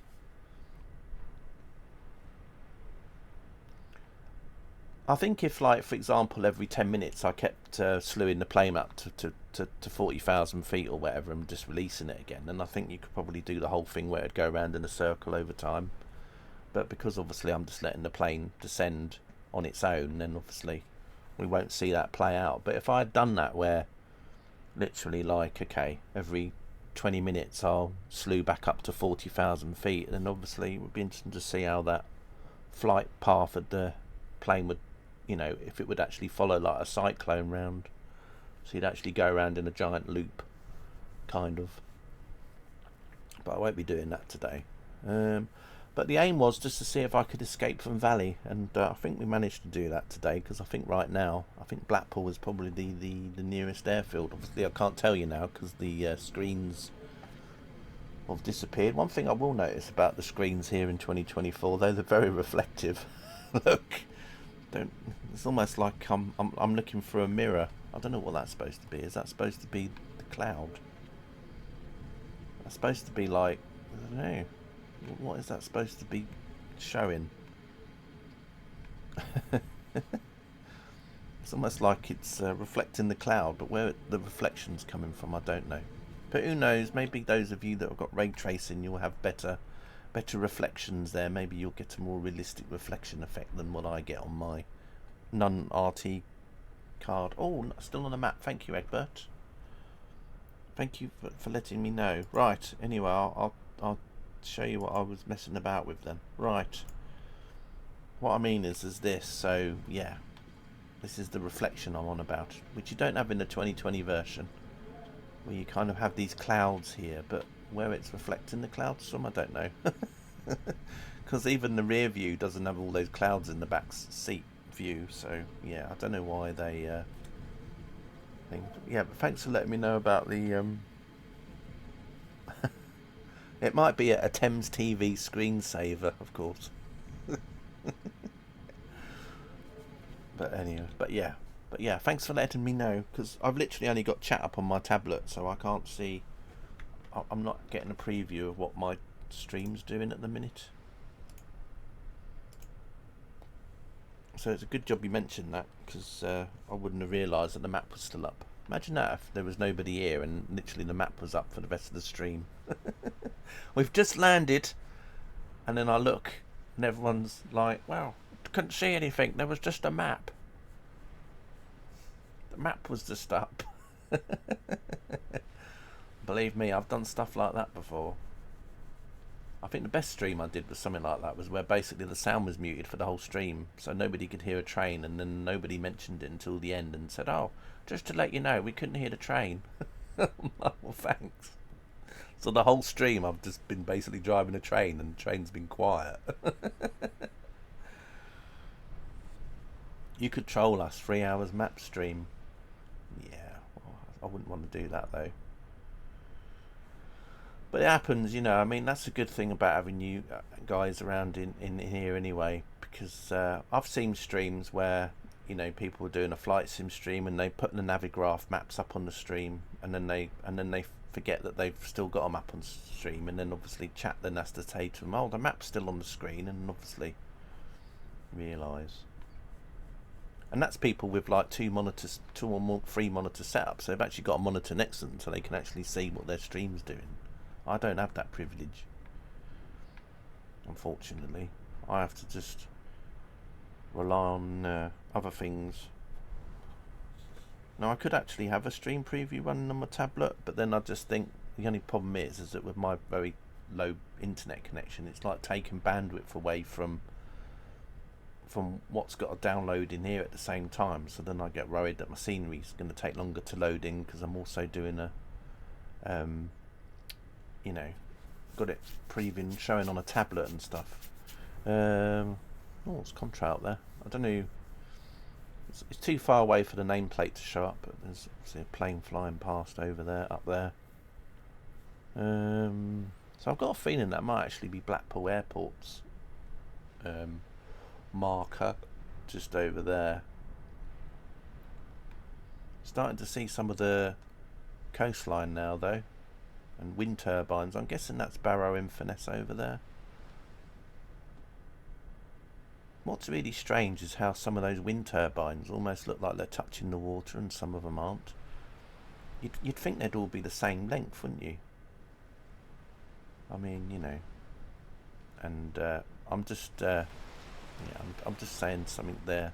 It's just the irony.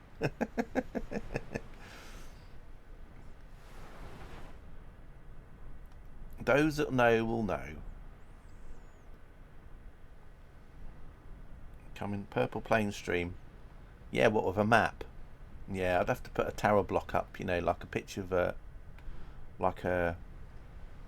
bit like a sort of like a Japanese themed picture, wouldn't it, of like a giant person sitting amongst some skyscrapers as my screen to put up. What are you, a flat earther? Hello, Tepic.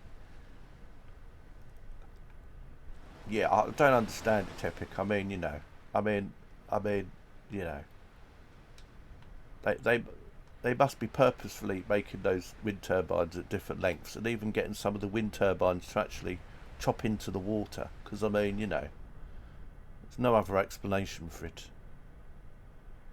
I mean, I go down my local beach and I look at my local wind farm, and some of the wind farm turbines are actually going in the water, and you can see them chopping the water up. I mean, you can't see any effects of the water being chopped up, but that's obviously due to perspective and all that stuff, you know.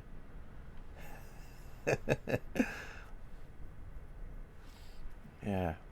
And another thing as well, you know, even though I have not proved it myself, you know, when I'm supposed to zoom in on something far away, it's supposed to, like, if a boat's half sunk in the water and I view it with my camera and I zoom into it, it should magically go back on, you know, it should magically sit on the water again. But for some reason I think my camera's broken, because yes, it still looks like it's sunk halfway in the water when I look at it from far away. P1000 Tepic, which you can't get anymore apparently, which is nice. Well, it's not nice and it's nice, but I don't know. How are you anyway, Tepic? Yeah, the reason I mentioned about the 360 earlier was because Alan Thompson Sim had done like a freeware improvement pack for a 360, and I thought, well, I couldn't remember if you'd actually driven one or not. I know it was one of the trains that was on the Great Eastern Main Line route, you know, as a default train, and then AP bought out a sound pack for it and stuff, but a lot of people were moaning that the train needed improving or something, so they did a pack. I'm still old school with the 900. Yeah, I mean, I still use the 1000 for things, but yeah, I read that you can't buy it anymore. You can only get it second hand now. So the value of it's kind of holding up, because obviously some people still obviously want to get hold of them. So I just sort of like treat mine with kid gloves now, you know, because obviously I don't want it to break in case I need to sell it in a couple of years. But all the experts. No, I just think there was just some things with it, wasn't there? With some issues with the train, I think they didn't like. But it's also mainly to add like an EMR livery, because East Midlands Railways use them. Well, they did. So I don't know. Some people wanted to have them in scenarios and stuff on the Midland Main Line and things. But yeah, at the moment we're just doing one of me drifting streams. So I'm just drifting across the. What's this part of water called? Is this still the Irish Sea? This part of water? I'm guessing it is, isn't it? We started in Valley though, in North Wales, Tepic, and we've kind of just been going across the sea. So we're going to come across near to sort of Barrow and Furness. Yesterday I did a balloon flight where I started from Dublin and ended up crashing into a hill in the Lake District, or a mountain, or whatever you want to call it. near Amberside, wherever it was. That's about as far as we got with the balloon yesterday. You've been playing War Thunder. Okay. War Thunder, is that like the dogfighting game with the World War II planes, isn't it, that you can play?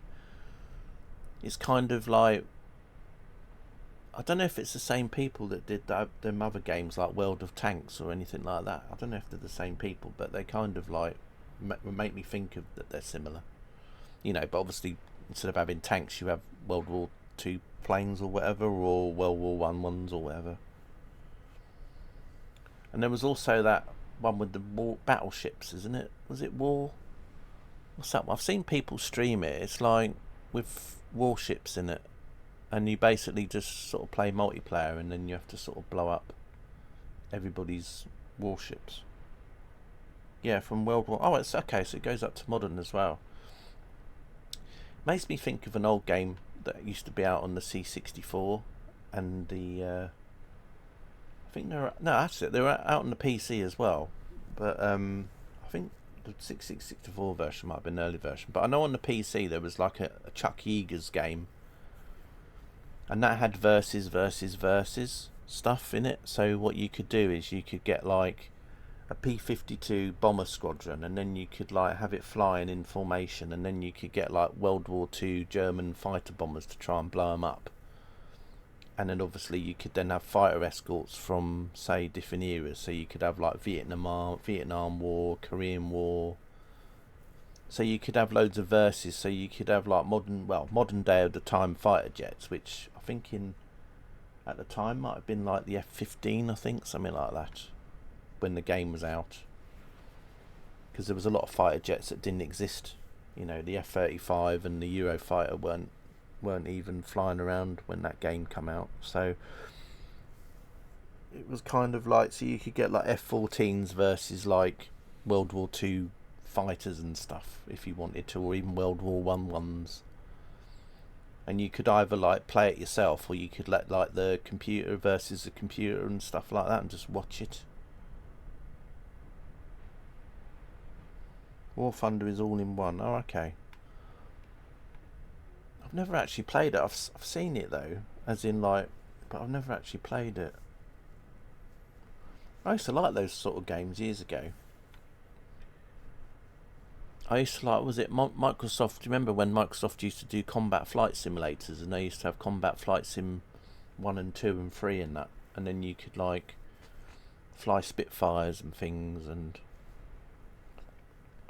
then obviously there was another set of games that came out as well, which were based on Russian versus German fighters, which was, I think it was called Ilyushin 2 Sternovik or something like that, and they used to be quite good. Oh, you had them all, did you? Okay, cool. Yeah, Combat Flight Sim and that, they were quite good. I think with Combat Flight Sim, I can't remember who it was, but there was one that I played, and you had to sort of like shoot down V1 bombers that were flying over near London, and you had like your Spitfire and your Hurricane, and you had to shoot them down and things. I can't remember which Combat Flight Sim that was, if it was even Combat Flight Sim. Well, it might just be, well, I've just been watching someone else play another game like DCS, because with DCS there's like a World War II map. I think it might have been Carder that might have been streaming that. So I can't remember. Cliffs of Dover. Alright. Oh, was that for, what add-on was that for? Was that for the Ilyushin 2 Sternovik game, maybe? Had that. Because I think, was it an add-on CD that you could get? Yeah. Yeah. I think I've still got that CD about somewhere. Yeah, I thought that's probably where it's from. Of course, and then there was Battlefield 1942, which I used to love as well. I used to love them. I wasn't so a big fan of the newer Battlefield games that came out, but Battlefield 1942 I used to love. It's probably the only sort of Battlefield games that can run on this PC anyway, to be honest. But there were some really good mods for Battlefield 1942. I remember when someone did like a Star Wars mod for Hoth. So even though Battlefield later had like Star Wars themed battlefields, but this was like before, that worked with 1942 engine and stuff. That was quite good fun. I used to love playing multiplayer on that, running around. And you had all the laser turrets and stuff, and you could either be the rebels or the Imperials. I used to love that, flying a snow speeder about. Still quite good with mods, is it? What is Battlefield? What, 1942? Yeah, that's the only one I can sort of like remember playing, was the Star Wars one, the Hoth one. Mint Imperials. But yeah, I used to love all the different. I used to love the music for Battlefield as well, and you used to have like these little cinematic like intros and stuff. I used to love that.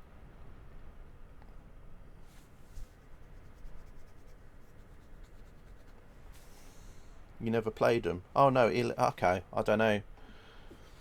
I literally had IL 2, and then I think I just had like the official CDs that used to come out. I didn't really get into playing on the mods and stuff.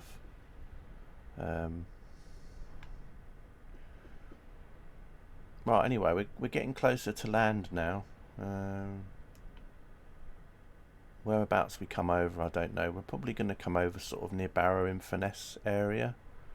We're still really high up as well, so we're still at we're at 38,000 feet. We are dropping down a little bit quicker now, though. We're dropping down at about 200 feet per minute. Let's see, my airspeed's still very low though, unfortunately. So we might not even make it as far as we think we're going to make it, but hey, at least we escaped from Valley. we ended up saying now if we were doing it in the old system, we could say that Blackpool probably was the nearest airfield now. Also like U-boat sims, but can't play them, so watch a couple of YouTube shows. Yeah, Irascible sometimes used to play U-boat sims. I'm trying to think what one it used to play. So is it Silent, whatever they're called? There's like a whole Silent Hunter or whatever it is. There's like a whole series of them, isn't it, by Ubisoft? And he used to sometimes stream those as well. But one submarine game that I used to play a lot when I was a kid was Silent Service on the Commodore 64. It was a Microprose game. I think it was set in the World War II, I think, if I remember. It used to have like the diesel generators and stuff on it. But that's going back years and years. But I used to love playing that. My dad used to like it as well. He used to take my computer off me. Well, I don't mean he took it off me, but obviously he used to basically not let me play on my computer. He used to like Football Manager as well. So he'd like Football Manager and Silent Service, and then if he started playing those games, it would be like, Dad, can you get off the computer, please? He'd be like, no. But the computer's mine. And then he'd like say, well, yeah, but we bought it for you. And I'd be like almost getting into a toddler tantrum. Can you imagine? Like me almost like that. Do you know like that little like emoji that sometimes people put in like in Discord, you know, like of that little toddler shaking that little like hairbrush or whatever it is? That was kind of like me. One channel I like a lot, as he is German, I love his accent. Oh, that's good. But yeah, I know there's been obviously like more. Hey Rob, how you doing? Welcome. We're just slowly making our way over the RSC at the minute. I was just reliving one of my nightmare scenarios from my drifting streams in the past, where for many weeks I got stuck in Valley in North Wales and I couldn't go anywhere else. So I was just pondering the question today: if I went into 2024, could I escape from Valley? Not that it makes much difference whether what sim you're in, but I just thought I'd do it for laugh. So we're kind of heading over towards the Lake District at the moment, and we're gonna be sort of coming over sea near the coast of you know, not far from Fleetwood and Blackpool and Barrow in Furness. So that's where we're heading at the minute. Taff has a good series. Don't know who Taff is. I'm guessing he's Welsh, although I could be wrong. But yesterday, Rob, I did a balloon stream. We went in a hot air balloon from Dublin, so I started from like a random playing field somewhere in Dublin on the outskirts, and ended up crashing into a hillside in the Lake District yesterday. Because I ran out of gas. I couldn't actually go over the hill anymore, so I ran out of gas and we kind of crashed into the side of it. But yeah. And then I let the hot air balloon do its thing for 5 minutes, where it kind of wanted to go along on its own, and then it got stuck in a tree, and then that was it. It didn't want to go after that. Taff has a good series. Yeah, I suppose it's good if you're into you know, submarine games, stuff like that. I always used to remember though, like it's like you could really get into it, because one thing I remember from Silent Service was whenever you used to get like the minesweepers coming over, you dropping the mines on you, the depth charges. It's amazing. It's amazing how games can make emotions in it. It's like with GTA 5 roleplay or something. Whenever I used to like be doing something illegal somewhere, and you'd hear like you'd hear the cop cars coming in the distance, and you'd like really like, ah! Or they'd sneak up on you, and they'd suddenly just appear, you know, bursting round a corner or something, and you'd be like legging it.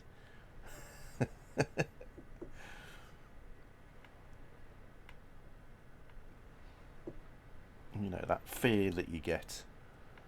You know, the fear that a computer minesweeper was about to drop depth charges on top of me. Nice to see you trying to escape the valley. Yeah, I think we escaped it today, though. But But yeah, we're quite close to Blackpool and all that, so I could say that if I was doing this flight in 2020 today, we probably would have escaped as well. But it was just a bit of fun. Originally, I was going to do a flight from Birmingham because I quite enjoyed the balloon stream yesterday, and I thought, oh, I might do another just a flight with the Sting from Birmingham like I used to do. And then Katie said, oh, why don't you go from Valley? And I thought, well, that's an idea actually. So I thought we can go from Valley today instead. So I thought, well, we'll just go from there. See how we go. There's a little rainbow over there. So obviously this is just a drone cam view. The actual plane is still quite high up.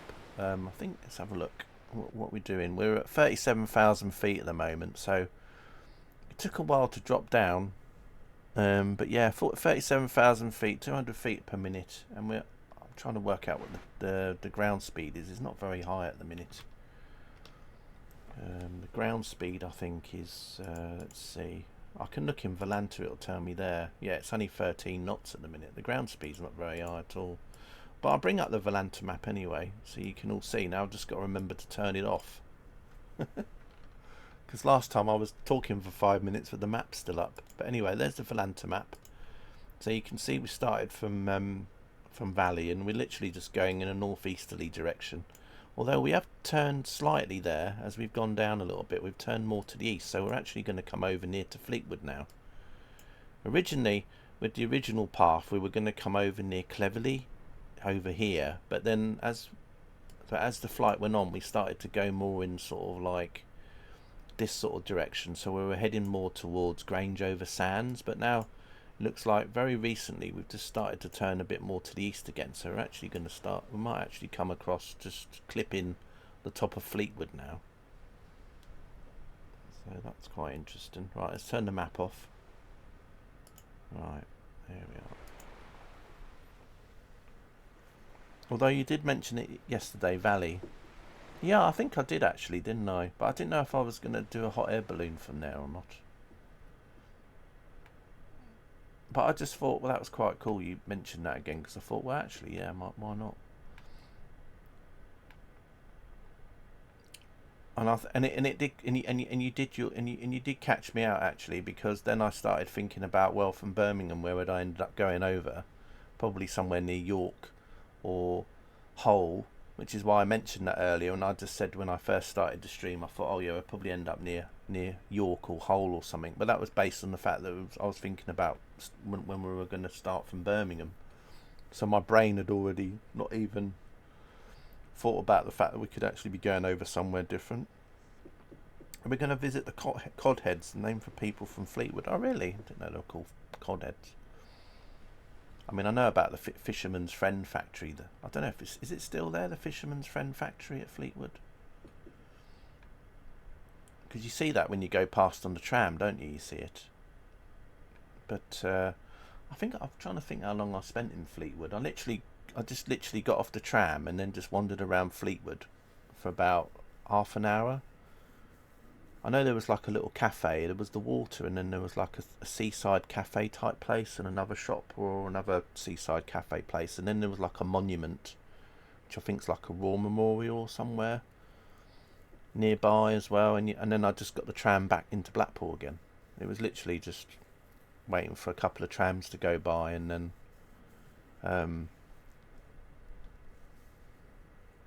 but I know Fisherman's Friend's quite popular in a lot of other countries like America and Sweden. They quite like Fisherman's Friend.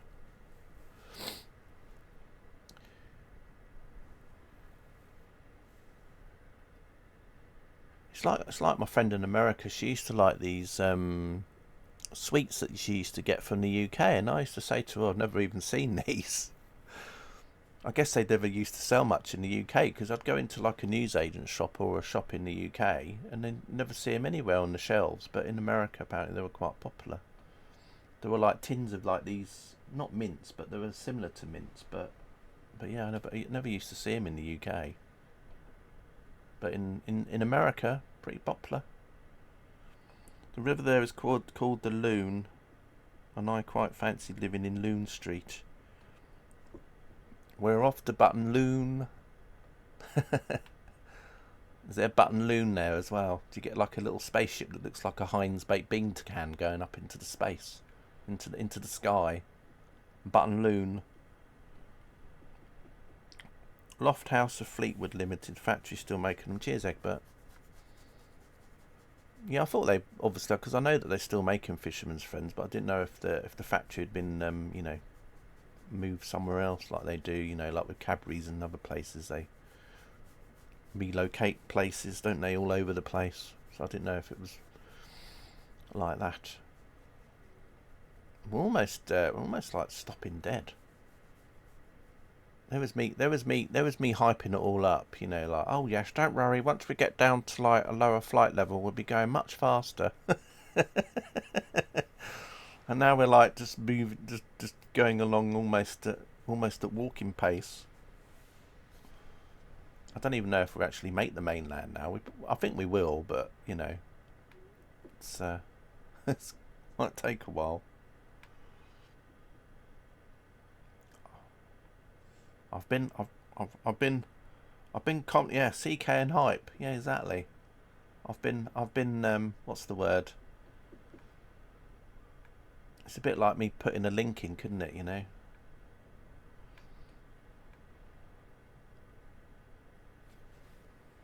Yeah, it's a bit like me doing an ETS2 stream in one of those German maps, and then just basically putting in like in a title with a new German train sim route with question marks, and then just leave it on the spotting cam for about 3 hours of just trains going past in ETS. And then everyone will be getting all excited. Oh, there's a new train sim coming out. Look at that. It looks really nice. And then I'd say at the end, oh, this is just ETS2. with a German 1-to-1 scale map thing running. A new Sniper Elite, yeah. I heard about that. I'm not really into those sort of games anymore. Was it Captain Jenks that sometimes used to do a game with like Sniper Elite in? Or was that someone else? I'm sure he did a stream now and again where he was playing it.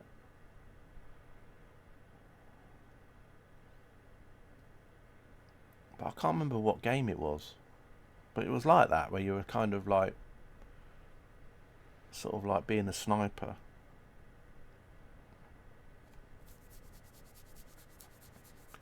Kind of reminds me though of when I used to play. What was it we used to play? Was it like maybe Doom? Might have been multiplayer Doom or one of them, but anyway, we always used to get one of the people in our workplace, because we used to play Doom at work on the network, and there was always, I think it was Doom. I'm trying to think, was it Doom or was it something? I'm sure it was Doom, like a multiplayer version of it. Anyway, so we used to play it, and there always used to be someone in our workplace that always used to camp everywhere. So he always used to hide behind boxes and then wait for us to come past and then blast us. It used to annoy us. And then in Brighton they used to have like a laser zone, because there was a point in the 90s when all these like things like laser zones were getting quite popular. You know, you'd have like these places that would open up where you would have like an indoor area to run around with these laser guns, and you'd all like wear like a vest, and then obviously you'd run around in a session, and then obviously they'd have like you get someone that would have the most hits, because it would sort of display on a panel like a score or whatever it was. And he was exactly the same in there than what he was when he used to play on multiplayer Doom or whatever it was we played. You used to hide in the dark in all these like little crevices and wait for us to run past before blasting us. So we got fed up with him, and then we all sort of like ganged together and said, right, instead of us going us versus everyone, we'll just go us versus him. So then he sort of twigged after a while that everyone seemed to be just targeting him all the time, and then he got quite upset, and I was like, well, you know. Friend had a heart attack. Oh no, I'm sorry to hear that, Katie. There's me sitting here laughing and joking. Oh, I'm sorry to hear that. But yeah, we're running around, and yeah. kind of got a bit fed up with him after a while, just hiding in the corner camping. So we thought, well, we'll get you back. Oh, that's all right. Okay. But do you remember they were like springing up for a while, weren't they? They become really popular. It was like with Sega. Do you remember there was that really giant Sega place in London at Trocadero? Was it Sega World or something that you used to be able to go to? I don't know if they still got something like that now though, with arcade machines or whatever. But it was like a period in the 90s where all these sort of places were kind of having a revival.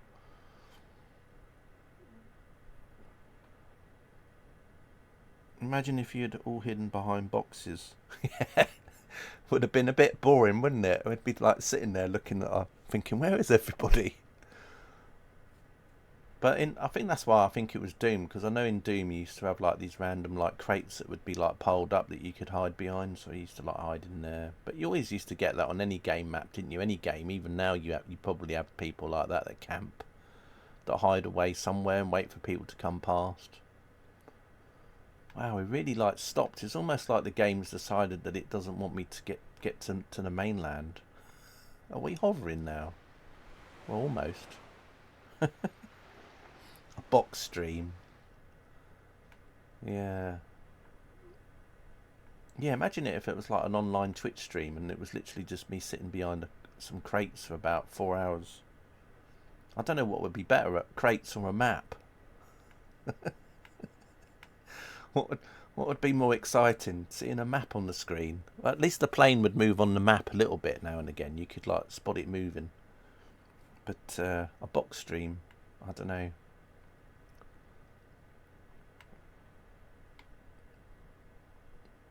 I don't know why we stopped dead though. I would imagine that there must be wind going on at this height. I don't know why we just suddenly stopped and hardly moved.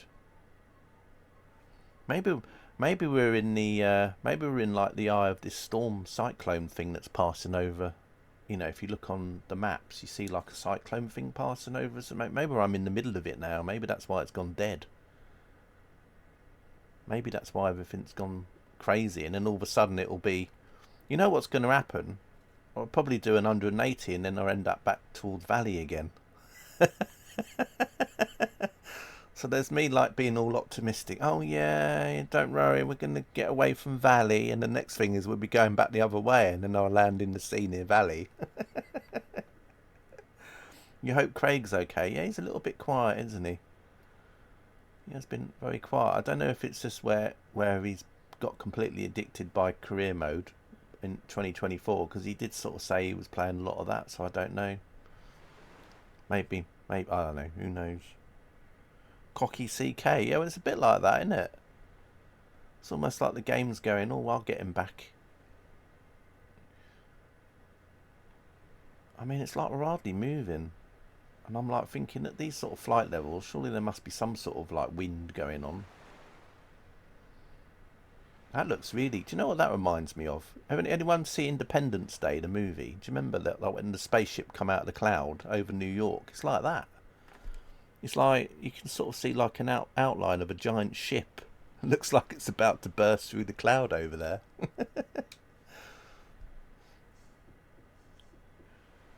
We pushed him out of his own Discord. Maybe he sleeps... Oh yeah, it could be as well. Maybe he's getting some sleep now. I don't know. Maybe he's found someone else. Maybe he's still trying to print a version of himself out. Maybe he's 3D printed something that he doesn't need the streams anymore. I don't know. I'm sure he'll be fine.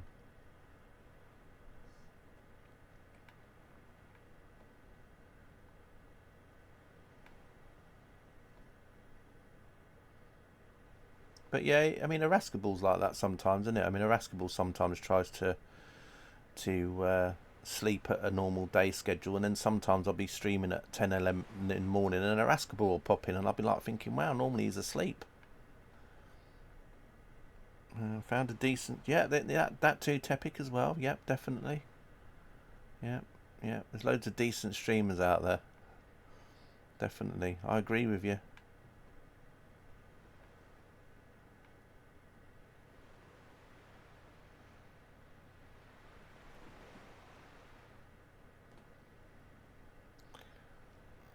agree.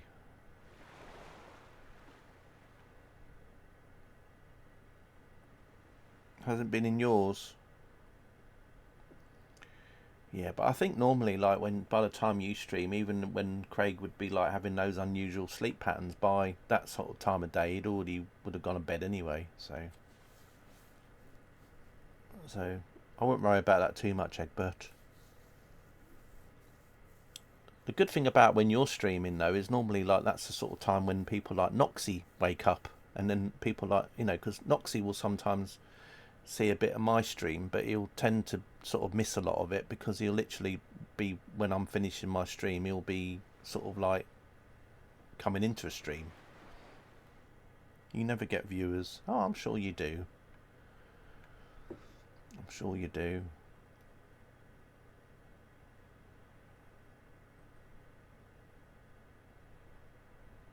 I mean, it's not like you've got a message up on your screen that says only viewers with a valid ticket can watch my stream, and then you look down on the list and it says a single to watch Tepic's stream is £39.99. I mean,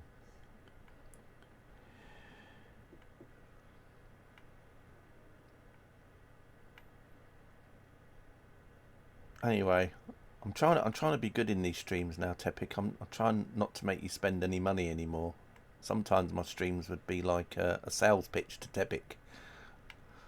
Poor old Tepic, he'd come in, and the next thing is he'd be getting the he'd be going online and spending some cash. Reminds me of El Dorado when you look at the sun. El Dorado.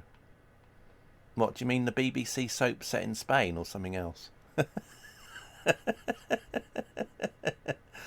you remember that El Dorado? It was like a BBC soap. They thought it was going to be really successful, and then they canned it, didn't they, after about a while, because it was just like nobody was watching it. It was supposed to be like EastEnders, but in the sun, in Spain or wherever it was.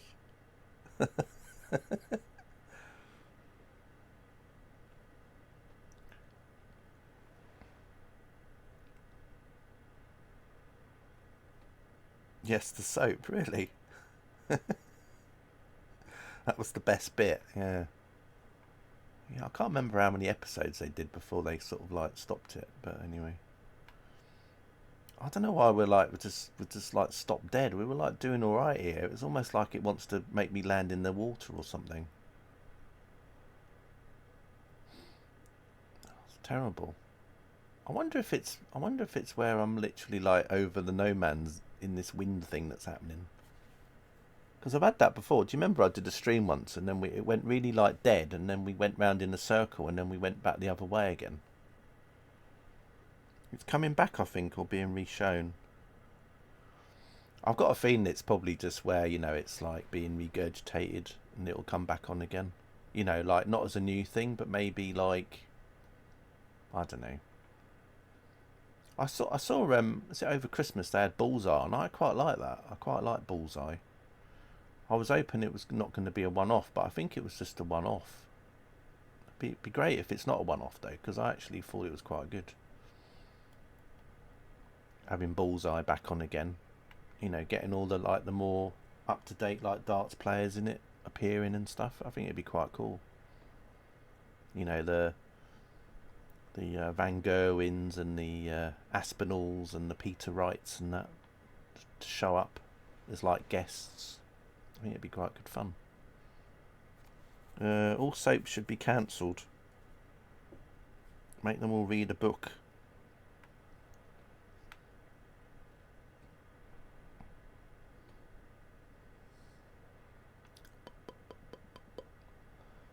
Right, what are we doing now? We're at 30,000 feet. Oh, we're dropping at 800 feet per minute now. Damn, I wondered why I was having to keep resetting the altitude on the drone now more often. But yeah, I don't even. Are we actually going to make it over to some land? I mean, as far as I'm concerned, though, we're nearer to Blackpool than Valley, so that getting away from Valley thing is, as far as I'm concerned, that's happened. Although, as I said, we might end up going back the other way. Although I think near Holyhead they've got a hospital helipad, so basically we could say that, well, we actually managed to get back to a helipad, because obviously helipads are. It's interesting. The weather's updating again. I wonder if it's suddenly going to make the wind suddenly change. Don't know. Are we actually heading back towards that? Or are we going another way now? It seems to me like we're going in the opposite direction. Is it? We're actually moving away from there. We're actually going back the other way. We are. We're actually moving in the other direction. We're actually moving away. Yeah, look, because that's where the sun would be over there. We're actually moving, sort of like moving back in the opposite direction. Oh yeah, I saw that, Egbert. Yeah. He went into a dart shop. I saw it a couple of months back though. He went into a dart shop, and then the assistant, which I think was a female assistant, and then he was going, "Oh, can we have a look at the one to do with Van Goghing on the front?" And she was like holding the darts ball packaging, and it had his like face on it, and he basically like he's just standing there. Is that the one? Was that the one that you saw? And she's like standing there with a dartboard, which has got like his face and everything on it, and then she realizes it's him. Yeah. I don't know what dart shop I don't know if it was like one in an. I don't know where the dart shop was. It looked quite interesting anyway. And she's like, oh, yeah. That would be you not very good at spotting famous people. Yeah, as I said before, I wish mobile phones were a thing. Some of the things I've seen on the trains. Wow.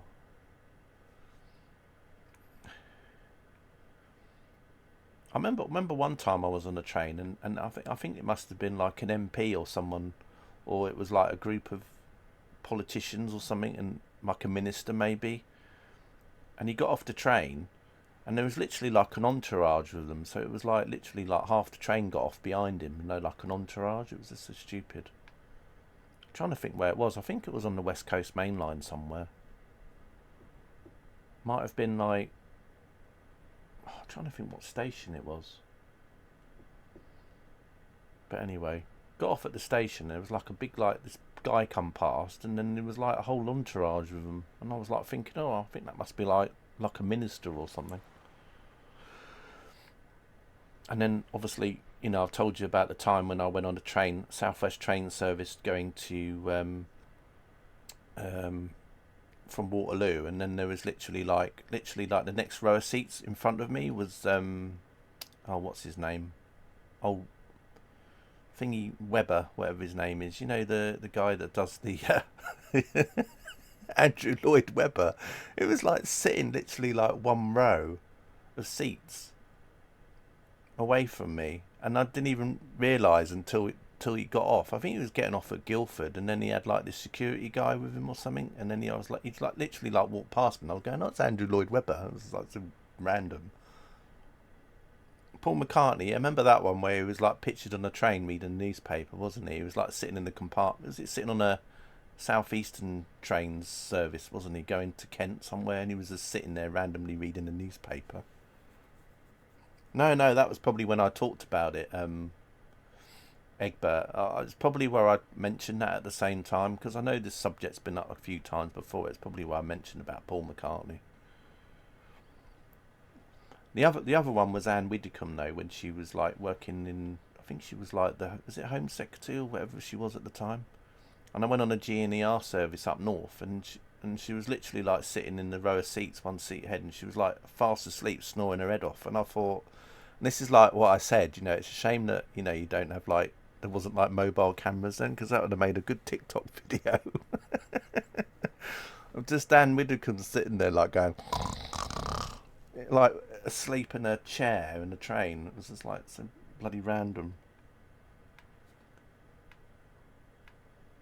I think it was either Anne Widdecombe after she was in the government, or after she left. But anyway, it was on a GNER service. I was going up towards Doncaster.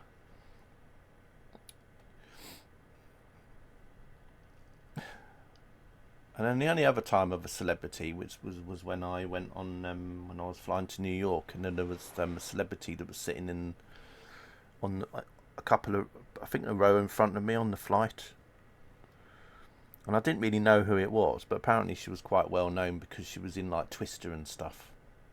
But I didn't know who it was. I was like, no idea who that is, because I didn't really watch Twister or anything. It was only afterwards. I think she was also in that film with, you know, where,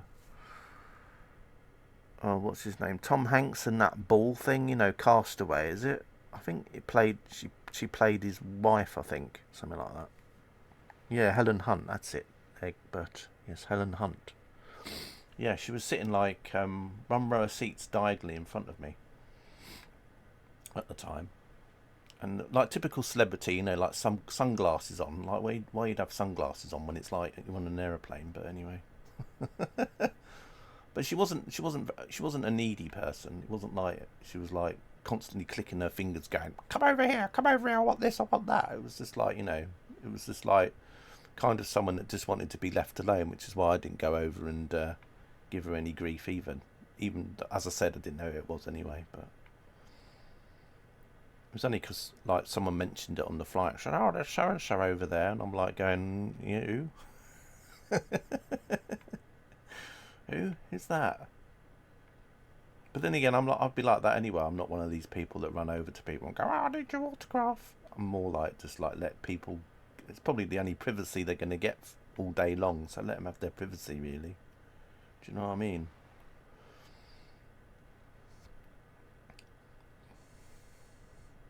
No, fortunately not, Egbert. The only other time I remember meeting someone was when I was a kid, and I was on a train going back from London, and then there was this girl on the train, and she was like not that old. She was only about 17, 18 maybe. And then she was going on and on how she was on a TV show. So she was like one of these. I think she was like, I can't remember what the TV show was, but it was like a BBC sitcom, and she was like playing like the daughter of one of the main characters, whatever it was.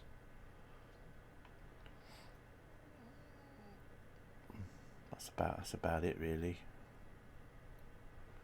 The only other thing that I can kind of think of is like when we used to go to the video shop in the town that I live. There's town's quite well known because there's obviously some well known racing drivers of the past that live in the area.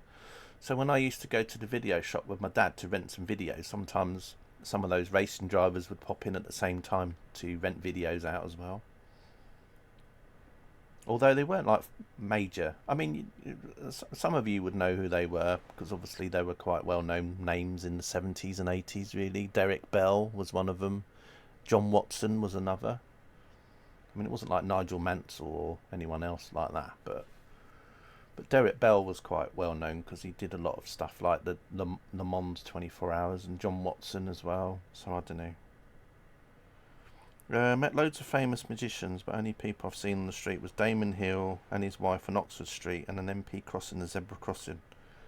Oh, okay. I remember seeing John Pertwee once as well. He was. Do you remember John Pertwee from Doctor Who and Welsell Gummidge? He always used to sometimes be filmed in this like really old vintage car.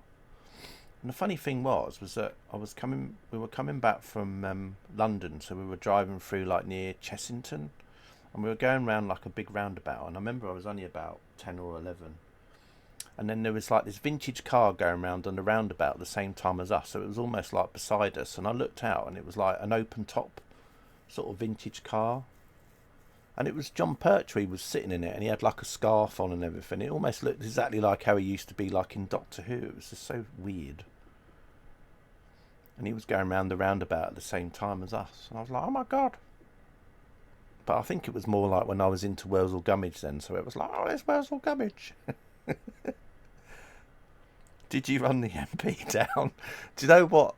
It's funny though, Tepic. When Katie said that about an MP crossing on a zebra crossing, I was like thinking, oh, do I say anything like mean? Like, did he get run over? But no, can't, you know, Tepic just, you know, he just comes out of it. So, I mean, there you go. Oh, dear. Although Tepic asked Katie if she actually run the person down, but, yeah. Depends who the MP was, I suppose, Tepic. I don't know. Oh my God, we've got tornadoes. There's tornadoes over there. Only joking, but they do make me think of tornadoes.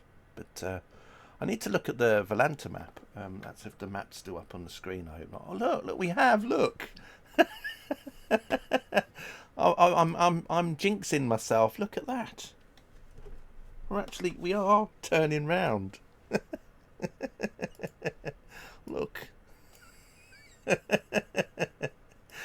We're actually like. Well, I guess we're not going back to Valley though, but lots of rain. Yeah, I know, Typic. I can't believe that. That's what I mean. Look, we're going back the other way. although we are quite close to Blackpool, so I mean, if we were going by the old system, I could say, well, we're near Blackpool, or we might be near Birkdale Sands, or we might near Woodvale, or we might end up being near Liverpool. Unbelievable. You couldn't make that up, could you? Could we escape? Oh, look at that. The actual drone cam actually goes on the water now. Before it used to sort of like chop through the water, and so you used to see the water bleed through. Now it actually looks like it's floating on it. That's worth the upgrade price. If you've got 2020 and you want 2024, that's why you need to get 2024, because the drone now actually looks like it's bobbing along on the water instead of cutting through it, and so you could sort of see glitches and everything. That's well worth the upgrade price. I think it was Douglas Hurd. Do you remember? Oh, I used to always love the spitting image puppet of Douglas Hurd. It always looked like he had a 99 on his head. You know, like when you get an ice cream cornet from the ice cream van, like a Mr. Whippy. They always made his hair look like it was a Mr. Whippy on his head. That's what I always remember from the spitting image puppet of Douglas Hurd. And then there was that other one that used to... Was it Roy Hattersley? There used to be a spitting image puppet that used to spit all the time. You know, like he'd be talking and all this like water would be flying everywhere.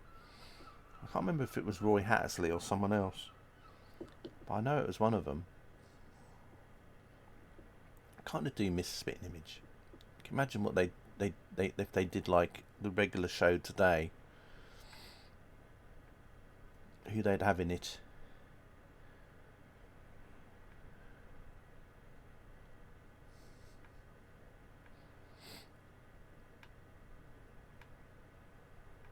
It'd all probably be, this week's episode would all be about Trump, no doubt. If they had, you know, if it was all like on every week.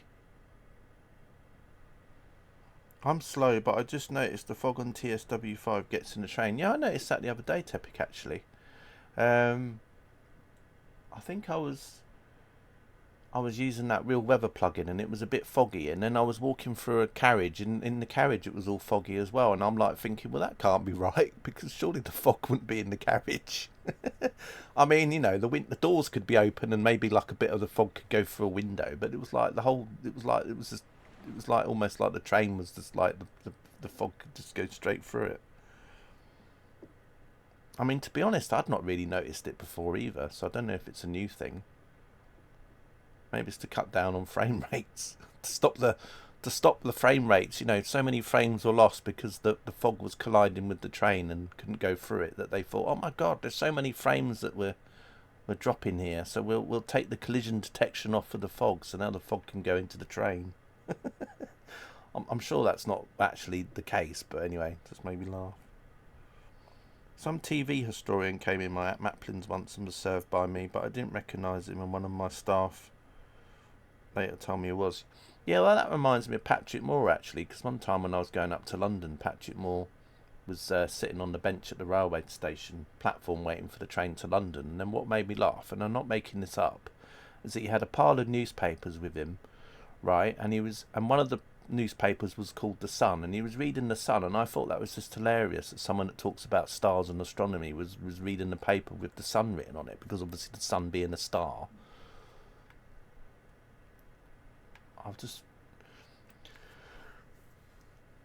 But yeah, I think it was because it was like one of his local railway stations he'd use, so he would go from there if he was going up, because I guess he was going up to BBC to record like the Sky of Night or whatever. But I just thought it was just so ironic, you know, he was into stars and planets and he was reading The Sun. Although, as I said, he did have other papers there, so he had lots of different kind of papers. I guess he was just someone that used to just like reading all sorts of things from different points of view and all that sort of stuff. I was always not recognising celebs in London. It used to infuriate your mate. To be honest, I've never sort of like, apart from like those ones I've talked about, I haven't really noticed anyone else. I mean, I'm trying to think if there's anyone else that I can remember.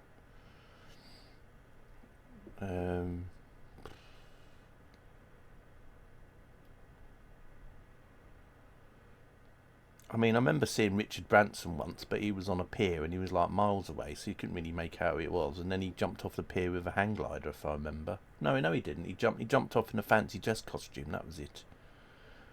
But it was a big thing going on in our town at the time, because Virgin had was one of the sponsors, and then they had like an A340 do a flyby on the beach, and that was about it. But I think Richard Branson jumped off, and then he had like a costume on, you know, like a Batman costume or something, like a superhero with a cape, and he jumped off the pier. I think that was the only time I've ever seen Richard Branson in flesh, from about a few hundred metres away, jumping into the water. I mean, it could have been anyone, couldn't it? It could have been a stuntman. I suppose the only person that you would know wouldn't be a stuntman would be if it was Tom Cruise, because he tends to do a lot of his own things himself. But yeah. Oh, this is very annoying. I can't believe that we almost got so close to getting to the mainland, and now we're going back the other way. We seem to be speeding up as well. Is it me, or are we actually going quicker now? I mean, we're not going that fast anyway, but it just seems like we're going along quicker. It's like we're speeding up. What is my ground speed now? Let's have a look. In Volanta. What does it say my ground speed is? 20 knots, yeah. So we sped up because we were doing 13 or whatever it was when we really slowed down. So we sped up a little bit. I mean, it's not much, but can't believe we're going back the other way though. That's so annoying. I'm trying to think who else there was that I remember, the celebrities. Well, so-called. I mean, I'm a bit like this now. It's like whenever they have those shows, you know, like I'm a Celebrity, get me out of here. I'm like, most of the time I'm like going, who's that? It's only if they have like someone like from my era, like 70s, 80s, 60s or 50s as a celebrity going on that show. I don't know who anyone else is. Everyone's like, who the hell's that? Got no idea. Oh, they're a YouTuber, and I'm like thinking, well, don't know who that is, or something else.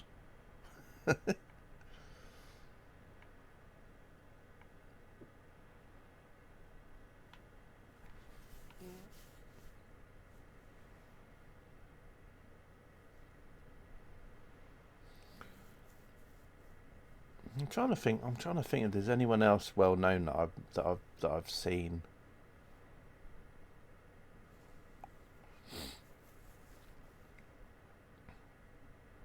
I don't think there is really. Not that I can remember. Although someone might just say something and then it'll just jog my memory. But like I say, when I used to work up at BBC Elstree for a little while, I used to sort of just bump into random people in the corridor. You know, like used to see like all the people from EastEnders in the corridor sometimes, or in the canteen. But I used to just think, well, that's like a workplace. So I didn't used to think much of it really.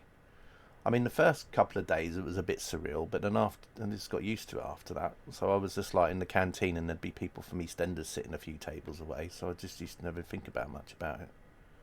So, you know, sometimes I just walk down the corridor and Barbara Windsor would be chatting away to the couple of people in the corridor, and as I was going home, and I'd sort of like walk past and go hi, and that would be about as much as I used to say. But yeah, don't know.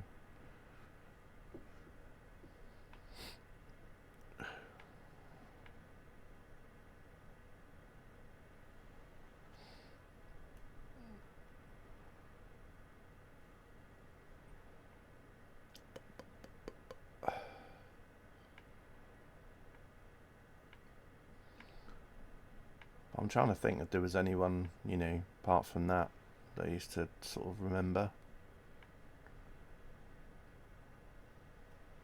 I mean, I remember the woman that used to play Dot Cotton, June. Can't remember her surname.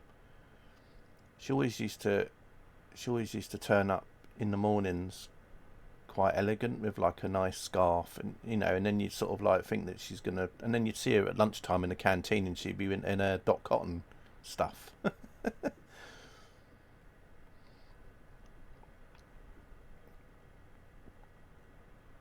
You enjoy not recognising celebs and treating them as everyday people. Yeah, I think sometimes they just like that as well. You know what I mean? It's just like a break in it. Really, it must be annoying if you sort of like people running around. It's a bit like here really. When I go out down the shops, you know, I get so many people shouting my name across the street, going, "Oh, CK, oh," and you know it, and then it gets terrible. So that's why I stay indoors a lot, because I don't want to go out because there's so many people. You know, I mean, there's like probably a crowd of people outside now, just waiting for me to come out. But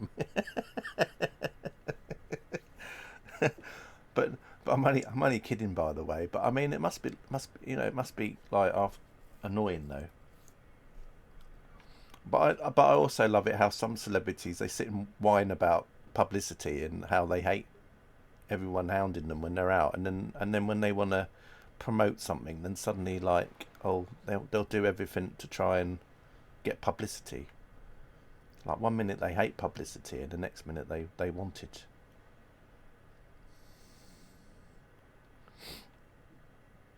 No, it was me. Thought you were being serious. Yeah, right. As if.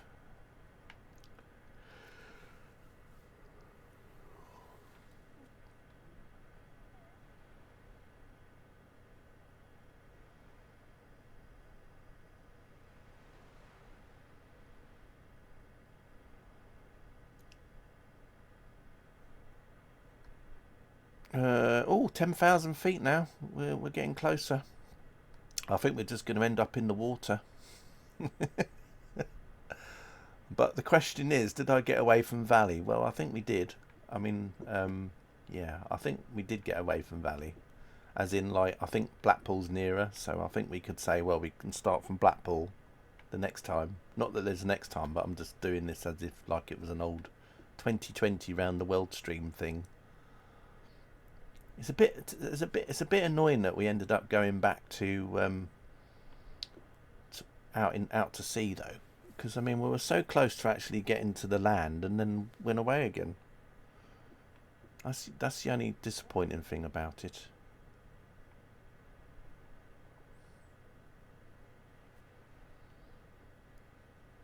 I wonder what would have happened if it had been a balloon flight instead. I guess it would have been, I don't know. It wouldn't have been a very exciting balloon flight, would it? I would have literally gone out over sea and then come back again.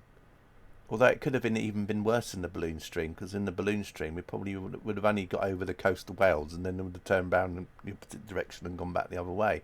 Although the winds at a couple of thousand feet up are probably going to be a lot different than what they were up high anyway. So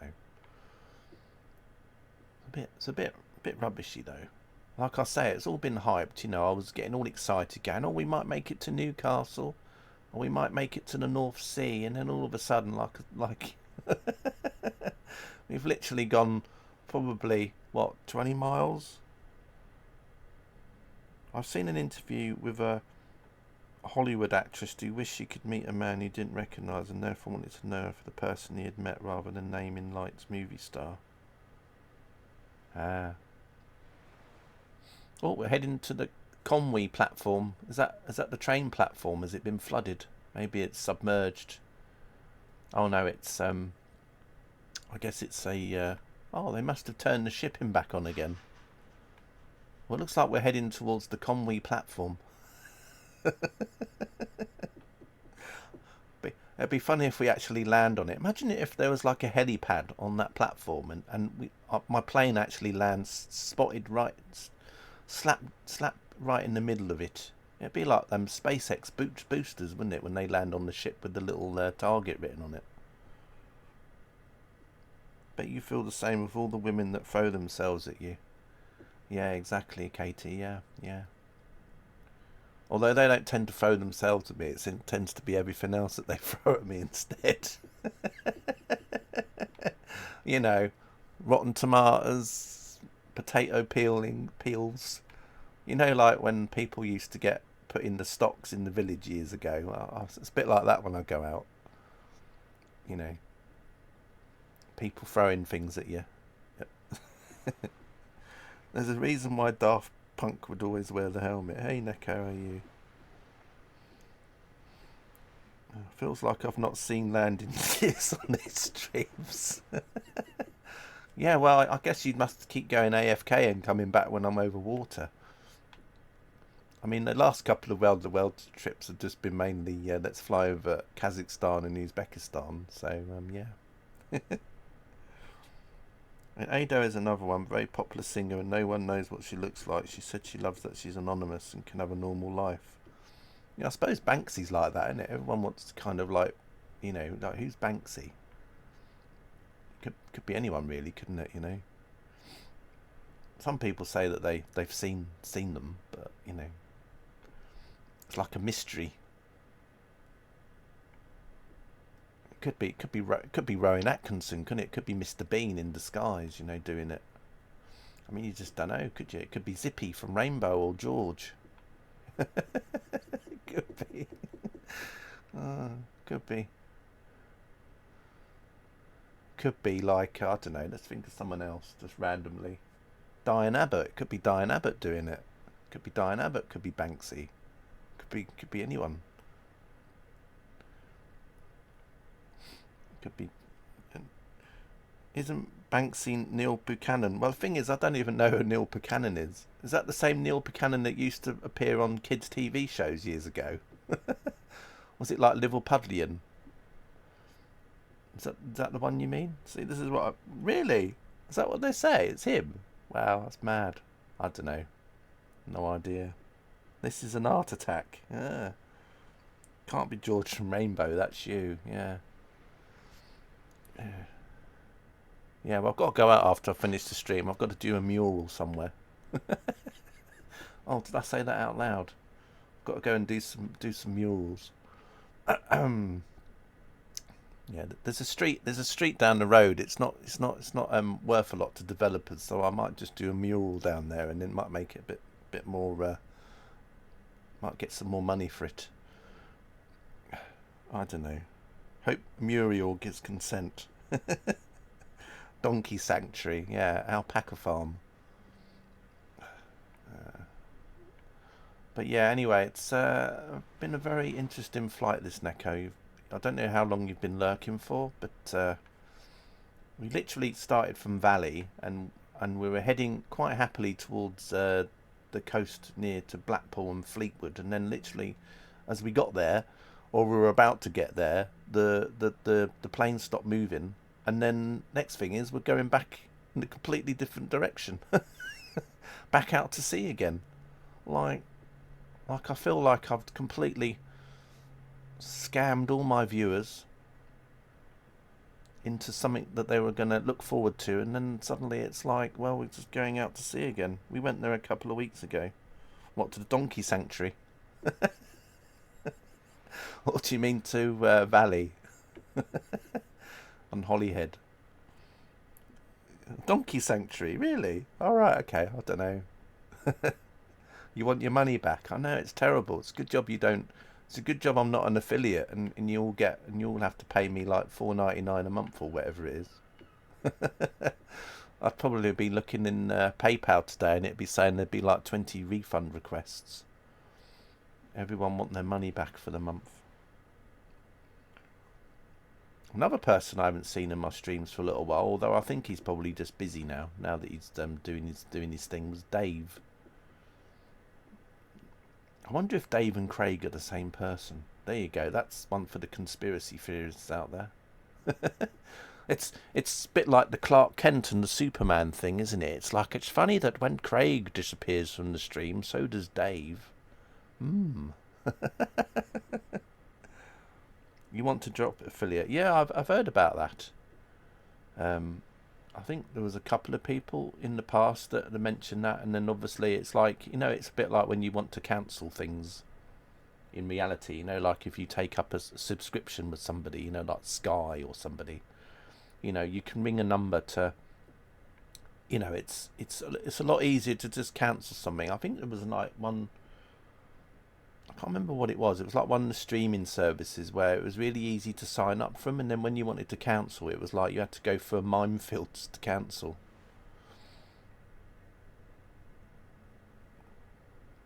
Craig is a troglodyte, where Dave is a Neanderthal. Spotify Premium.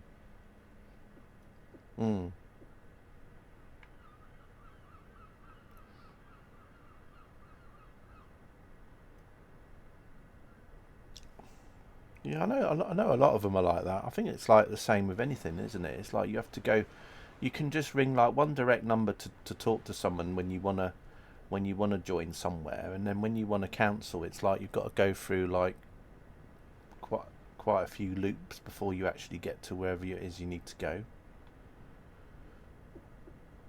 But I think they was gonna do something about that, wasn't they? Gonna do something to make it like illegal for companies to do that or something. I don't know.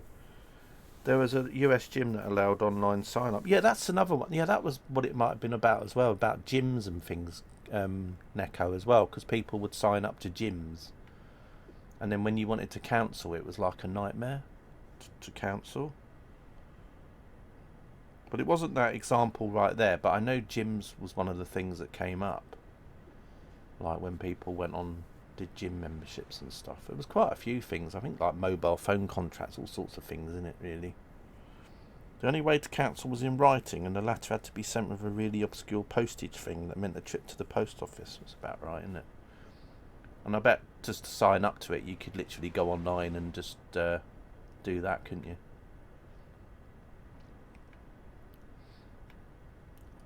But anyway, right, let's have a look at Volanta map. Let's see what's going. It's funny how in this much more connected world, life can be far harder to contact people. Yeah. Yeah, that too as well. Right, anyway, let's have a look at Volanta. Let's see what's going on. Let's see. Right, here we go. So you can see, we went off, and then we got all the way quite close to the coast, and then chink, we just went reverse, and now we're heading back towards Bangor.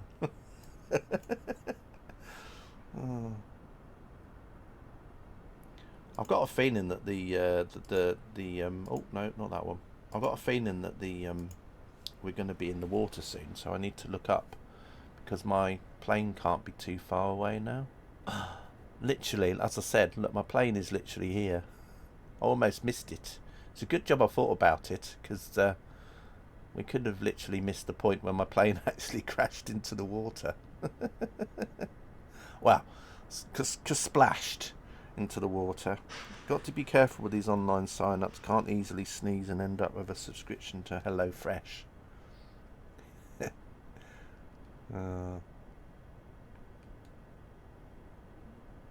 It's a shame that we didn't actually make it to the Conwy platform, though. Got your wellies, Egbert. Yeah, that's another thing that happens a lot with these, isn't it? Always end up, as I said, in the water. This is just going to be like the same kind of thing's going to happen with this plane when it's water as this happens in 2020. Because the newer 2024 planes and stuff, if they've been like made completely 2024, and 2024 compatible, they actually react better with the water. Whereas this is just going to land in it and that'll be it. Whereas the newer ones, they kind of bob around a lot more in the water, as if they're like got better contact with like the water physics, if that makes sense. Whereas this is just going to land in it. as if we just landed in some shallow water, into a bathtub or something. I believed the streamer that would be here for hours. Yeah, I know, it's terrible, isn't it? I mean, you could have cancelled lots of plans. You might have said, well, I can't go to the theatre this afternoon, darling, because, well, we're going to be, I'm going to be watching the stream. And so, yeah, I get that.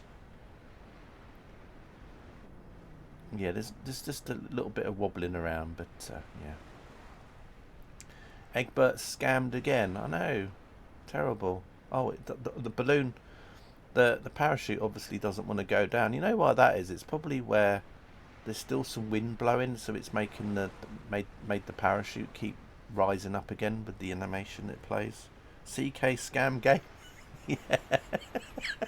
That's how it feels. It feels like a scam, doesn't it? It feels like I've scammed you all.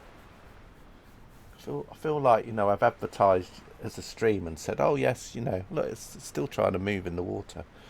It's not like the balloon though. The balloon would have now been heading off out to sea. We probably would have got to Ireland if it was the hot air balloon. The hot air balloon would be making its way to Ireland now across the water. But anyway, VAR replay. But yeah, I feel a bit scammed as well. What's the time anyway? Is it near lunchtime yet? Maybe it's just maybe I just clicked on the get home for lunchtime button and then it made the plane go down faster. Right, anyway, let's have a look on here. Volanta, there we go. Right.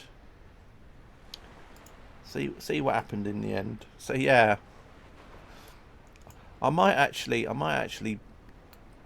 put the screens on just to see if we actually if Valley was the nearest. But I mean, there is this place here, Mona, RAF Mona, and there's a helipad here. Whether or not that actually still exists, because I remember one time we went somewhere. So I mean, I've got a feeling that we could probably say that Valley isn't the nearest. I might just do it anyway. Let's see if I can get this working on here. I have to go into the tablet and then do the old RAF Mona Never Happy. I know they people have painted many pictures of it, but it never looks happy. Oh, come on. Oh, really? That's not good. Is that a bug? Oh, that's a bit of an annoying bug. Every time I'm trying to do something on here, it's flipping out to another screen. That's not good. I want to just go in the cockpit, and it keeps like, can't I just like? I want to go to my other screen. What's it doing? Stay there. Thank you. Thank you. Right. Enough of that. No, don't go outside again. Ugh.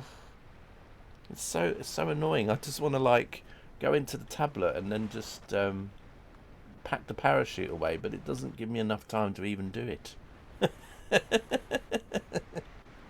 Stop it. This game's infuriating me. Why won't you let me just go into here and just... Oh, God's sake.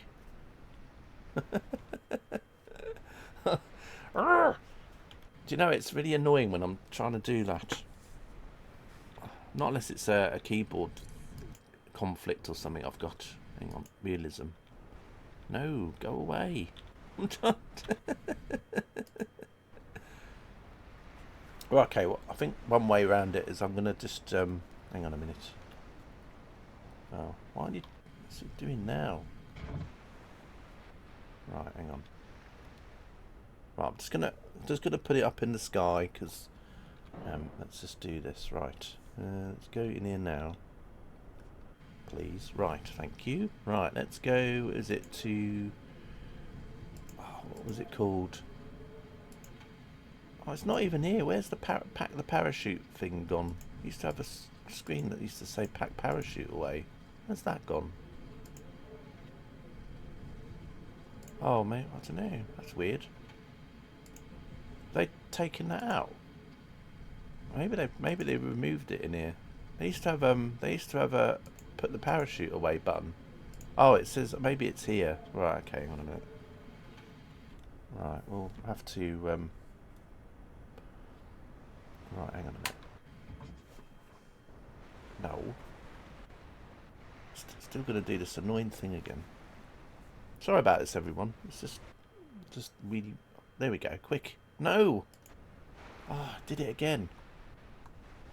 It's like a game of chance, isn't it? I just want to get to that screen. Like, what is it doing? It's like it keeps... Oh, I know why it probably is. Because there's a thing in here where you can play, like...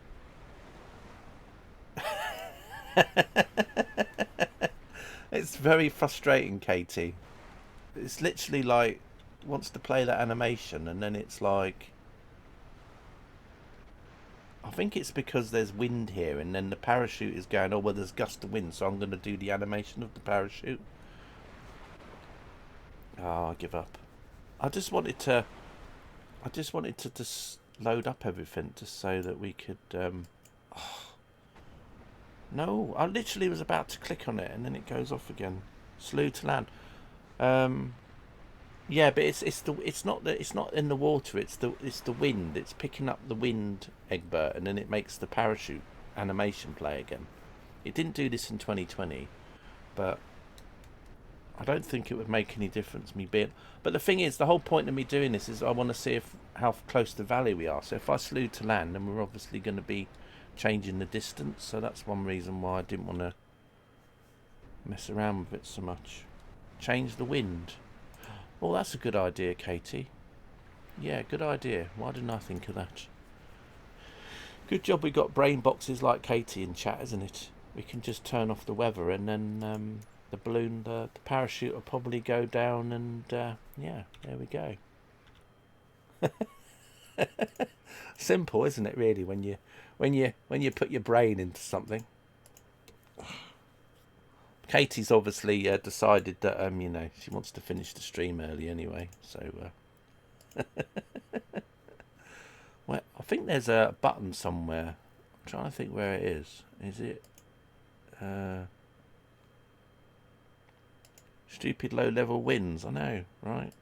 It doesn't do it in 2020 though, it's just in this.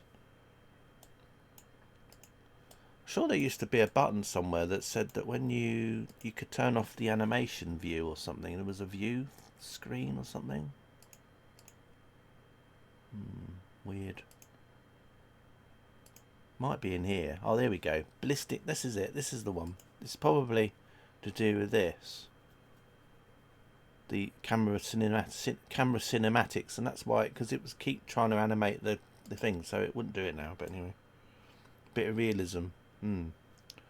Right, so the parachute should be packed away now, I think I packed the parachute away, didn't I know that Valley's not going to be the nearest, but we'll just see anyway, just to see. Right, I wonder if the instant recharge battery thing works in here again.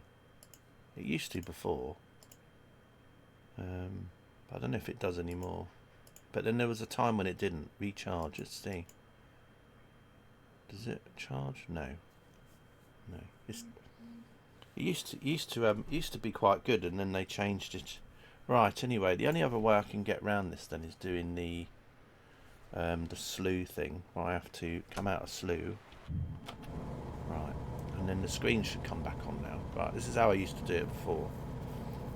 Right, so now anyway, screens are going to come on. Let's just see where the nearest airfield is, just to see. I don't think it's going to be Valley, but we'll see anyway, just for just to see what comes up.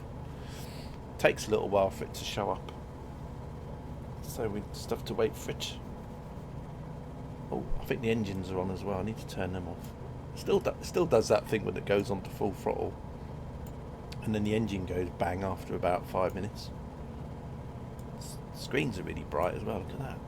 It's like burning your eyes. But anyway, this plane hasn't been properly converted over to 2024 yet anyway, so, which is why I'm worried about it a bit, because I think once it does get converted fully, the parachute isn't going to be so good on here anymore.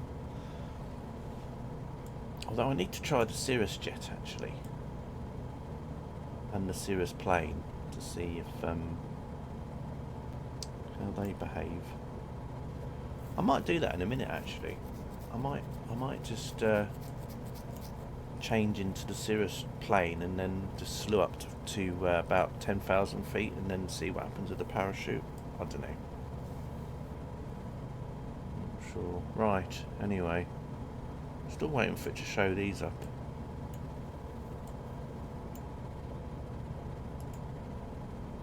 Come on. None within 200 nautical miles. Come on. Don't be silly now. Come on. So even this isn't working. Does it work on here? Let's see. Is nearest on here? Oh, there we go. Yeah, it doesn't work on that one. Right, so the nearest airfield is Woodvale. There we go. So, which is 20 miles away. So, yeah, that would be if we were doing this originally in 2020 ages ago, we would say Woodvale would be the next airfield we're going to be starting from. So in a way, it was a kind of can we get away from Valley? And the answer was yes, we did. we didn't get stranded there again. How far is Valley anyway? Valley is it's a lot more airfields than that showing up on here now. Wigan. Wow, really? How many? Grange over Sands, Cark. There's Valley. Valley's actually 40 miles away. Valley's 40 miles away. Another now ex-RAF station. I don't know. KT. Which one was that you were referring to, by the way? Because now I'm kind of like, time I said it on the stream, we're already kind of... What do you mean, Woodvale? Your nearest. Well, even if we didn't go from the near, even if we discounted that, because we could still say Blackpool was the next one, because there's Int Blundell, which is EGIC, and then there's Blackpool. So probably just for a bit of excitement, I could say, well, we're going to start from Blackpool. But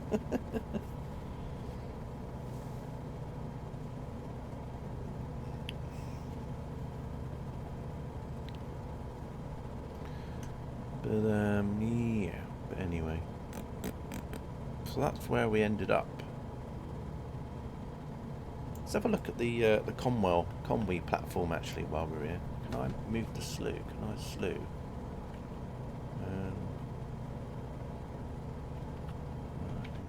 Let's slew. What is that platform thing anyway? Is it actually a platform, or have they just got it as like a boat? Let's see what it actually is. Is it a platform? Or is it a boat as such? As if it actually shows up. What exactly is it? Seems like it's just a boat. There you go, you can land on the... Oh no, yeah, it's a boat, there we go. There's the Conway platform. Maybe that's the name of the boat, maybe. I don't know. Right, anyway, here we go. I'll just...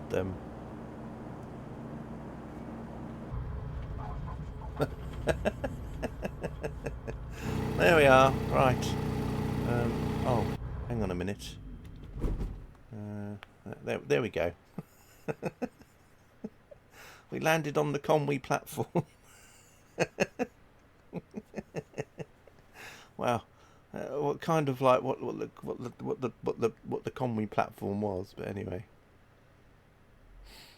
Oh, never mind. But anyway, well, at least I seem to answer my question, which is at least I seem to answer my question, which was, can we get away from Valley? And we did. Yeah. Anyway. Yeah. For those of you that love Train Simulator, unfortunately, it's a bit of a disappointment. It ended up not being Conway platform at all. It ended up being a ship out at sea. Nothing to see. Move along. Yeah. Indeed. Right. Anyway, I think I'm going to finish the stream here for now. As I said. But thanks for popping in to watch. We'll do another drifting stream back in the usual place next time, which is in Kazakhstan or wherever it was. But from today, we'll say ta-ta and yeah, see you all again another day. thanks everyone for popping in as always, and yeah, take care of yourselves, and yeah, catch you soon. Ta-ta for now.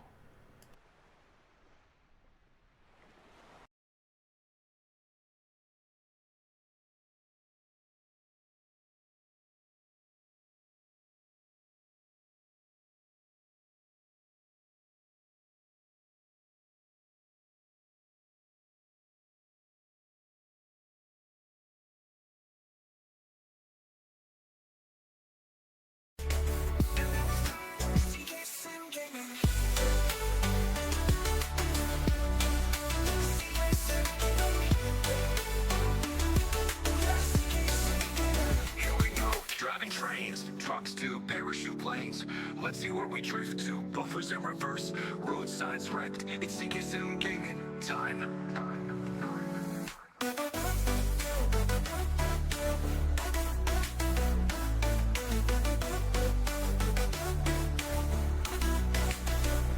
Time.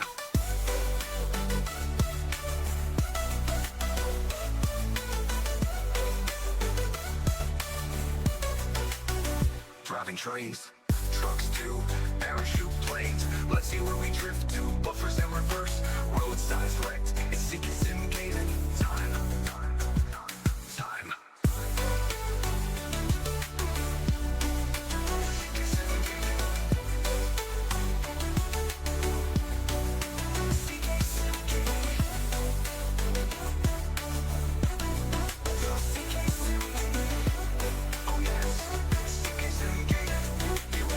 Driving trains, gaining destinations, forgetting to stop. Driving through red lights, bad buffer stops. It's time for StingS4 gaming. StingS4 gaming.